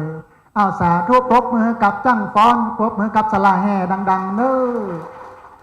ต้องอนุโมทนาบุญกับท่านอาจารย์สุวรรณจงสำฤทธิ์ดีรองนายกเทศมนตรีเทศบาลตำบลแม่เมาะซึ่งเป็นศิษยานุศิษย์ลูกศิษย์ลูกหาที่ได้ฮักเคารพกันได้เอาพระป่ามาแห่เพื่อเป็นการเฉลิมฉลองในวาระโอกาสครบรอบ1 ทศวรรษ 10 ปีของที่พักสงฆ์สถาบันธรรมาภิวัตรบ้านซบเตินตำบลซบปากอำเภอแม่เมาะจังหวัดลำปางเดี๋ยวรอพี่น้องจังฟ้อนหายอิดหายเหนื่อยสักกรรมก่อนก็จะได้ตามพระป่าแล้วก็เดี๋ยวเลขาเฮรัญยิกของที่พักสงฆ์สถาบันธรรมาภิวัตรเพิ่นจะได้แจ้งยอดพระป่าอันนี้ยังบ่ได้เพื่อนน้องว่าบ่ได้เสร็จสิ้นเต้าอี้เตื้อเพิ่นยังมีโอนผ่านบัญชีธนาคารมาแถมหลายหมื่นอยู่นะเดี๋ยวจะได้แจ้งให้ทราบนะว่าเต้าใดบัดที่วันเนี้ยจะโพสต์ลงเฟซแล้วก็รายงานสถานภาพการเงินกับญาติโยมทั้งหลายได้รับทราบเอาละพี่น้องการไฟฟ้าพี่น้องที่อื่นที่ไหนตั้งใดเข้ามาตั้งในเนอะกำเดียวจะได้ให้พ่ออาจารย์มัคคนายกเปิ้นนำไหว้พระหลังจากนำไหว้พระแล้วก็จะกล่าวกรรมถวายพระป่าเอาผ้ามาผืนหนึ่งเนาะเอาผ้ามาผืนนึงเอาปาดไว้ตักนี้นะฮะเอาปาดไว้นะเอาปาดไว้เอาละลำดับต่อไปก็ขอเชิญป้าหลวงแต้วจันทิพย์ซึ่งเป็นมัคคนายกหรือว่าเป็นปู่อาจารย์ที่อยู่ประจำหน้าที่พักสงฆ์สถาบันธรรมาภิวัตรได้นำพี่น้องไหว้พระเหียก่อนหลังจากที่ไหว้พระแล้วก็จะได้ถวายพระป่าแล้วก็จะได้แจ้งยอดพระป่าให้พี่น้องซึ่งเป็นผู้ติดตามรับฟังทางสถานีวิทยุนะท่านอาจารย์สุวรรณพักผ่อนก่อนเนอะต้องอนุโมทนาบุญเอาละได้เวลาแล้วขอเจริญพรไหว้พระพร้อมกันด้วยครับอะระหังสัมมาสัมพุทโธภควาพุทธังภควันตังอะภิวาเทมิสวากขาโตภควตาธัมโมธัมมังนะมัสสามิสุปฏิปันโนภควโตสาวกสังโฆสังฆังนะมามิ ตั้งนะโมสามจบพร้อมกันเลยครับนะโมตัสสะภะคะวะโตอะระหะโตสัมมาสัมพุทธัสสะนะโมตัสสะภะคะวะโตอะระหะโตสัมมาสัมพุทธัสสะนะโมตัสสะภะคะวะโตอะระหะโต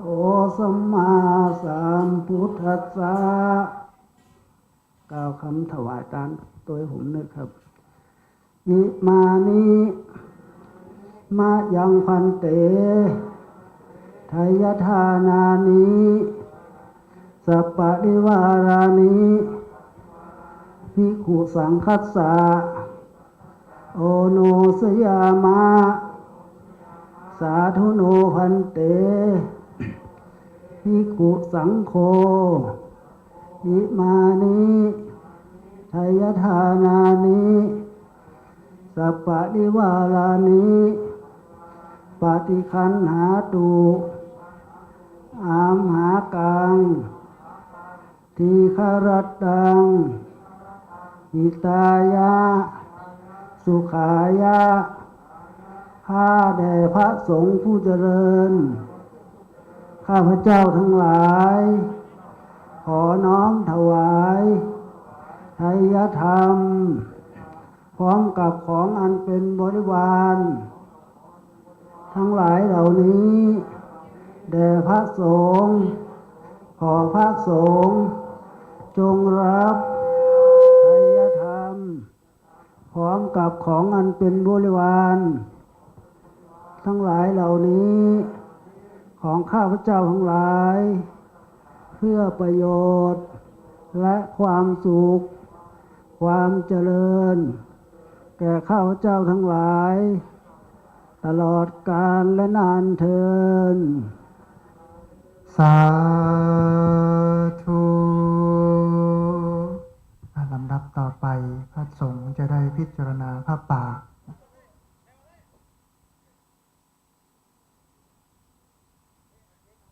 สา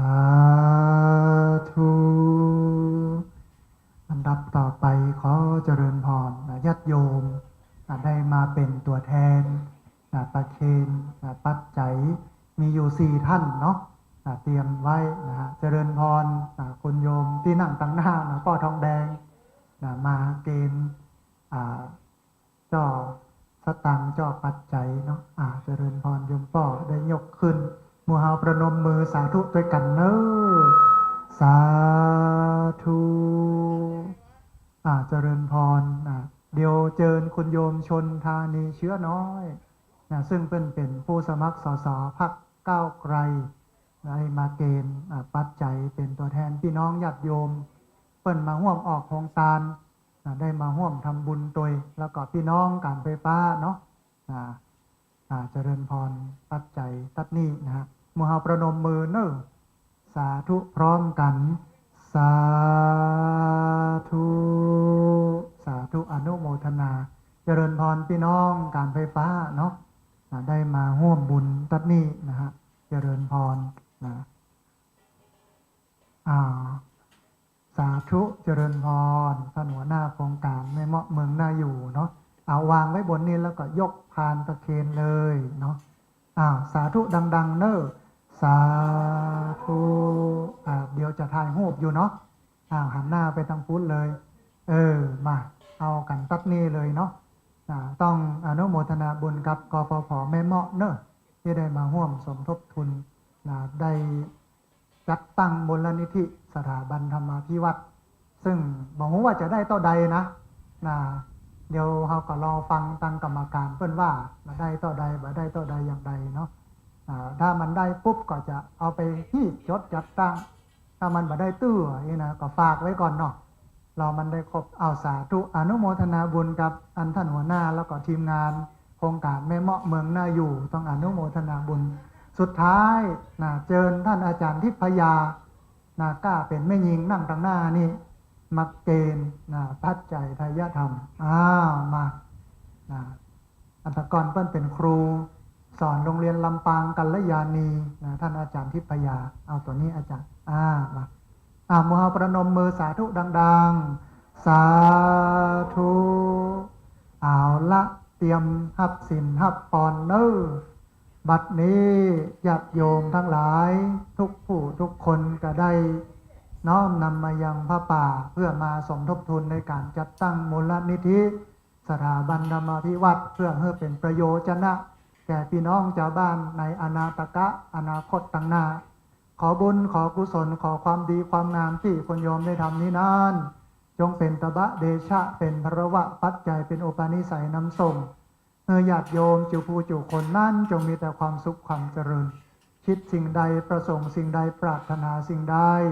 ที่เป็นในทางที่ชอบประกอบเป็นในทางที่ดีก็ขอความคิดนั้นความประสงค์นั้นความปรารถนานั้นจงพันสำเร็จต่อไปตั้งใจหยาดน้ำฮับปอนเป็นภาษาบาลีเนอยะหาวริวะหาปุราปริปุเรนติสาครังเอ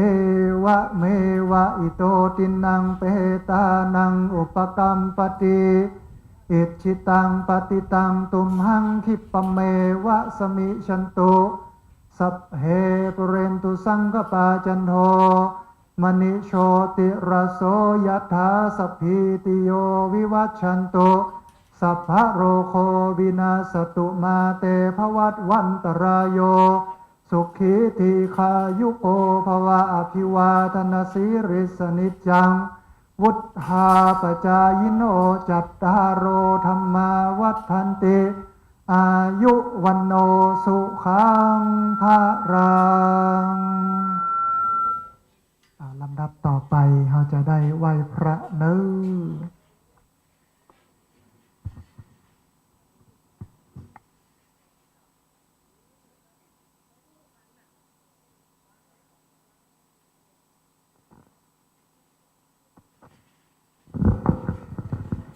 ไหว้พระพร้อมกันเด้อครับอะระหังสัมมาสัมพุทโธภควาพุทธังภควันตังอภิวาเทมิสวากขาโตภควตาธัมโมธัมมังนะมัสสามิสุปฏิปันโนภควโตสาวกสังโฆสังฆังนะมามิกราบพระอาจารย์ตัวผมด้วยครับอัญชลี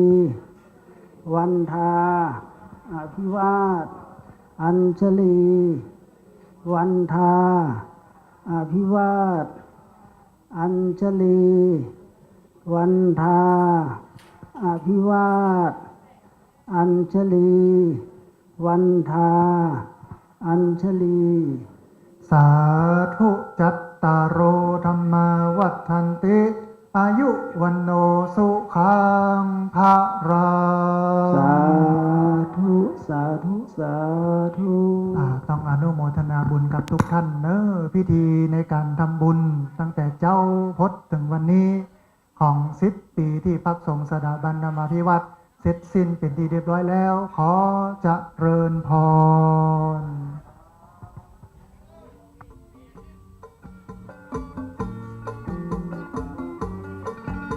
เดี๋ยวเจ้าหน้าที่การเงินจะแจ้งยอดผ้าป่าเนอะ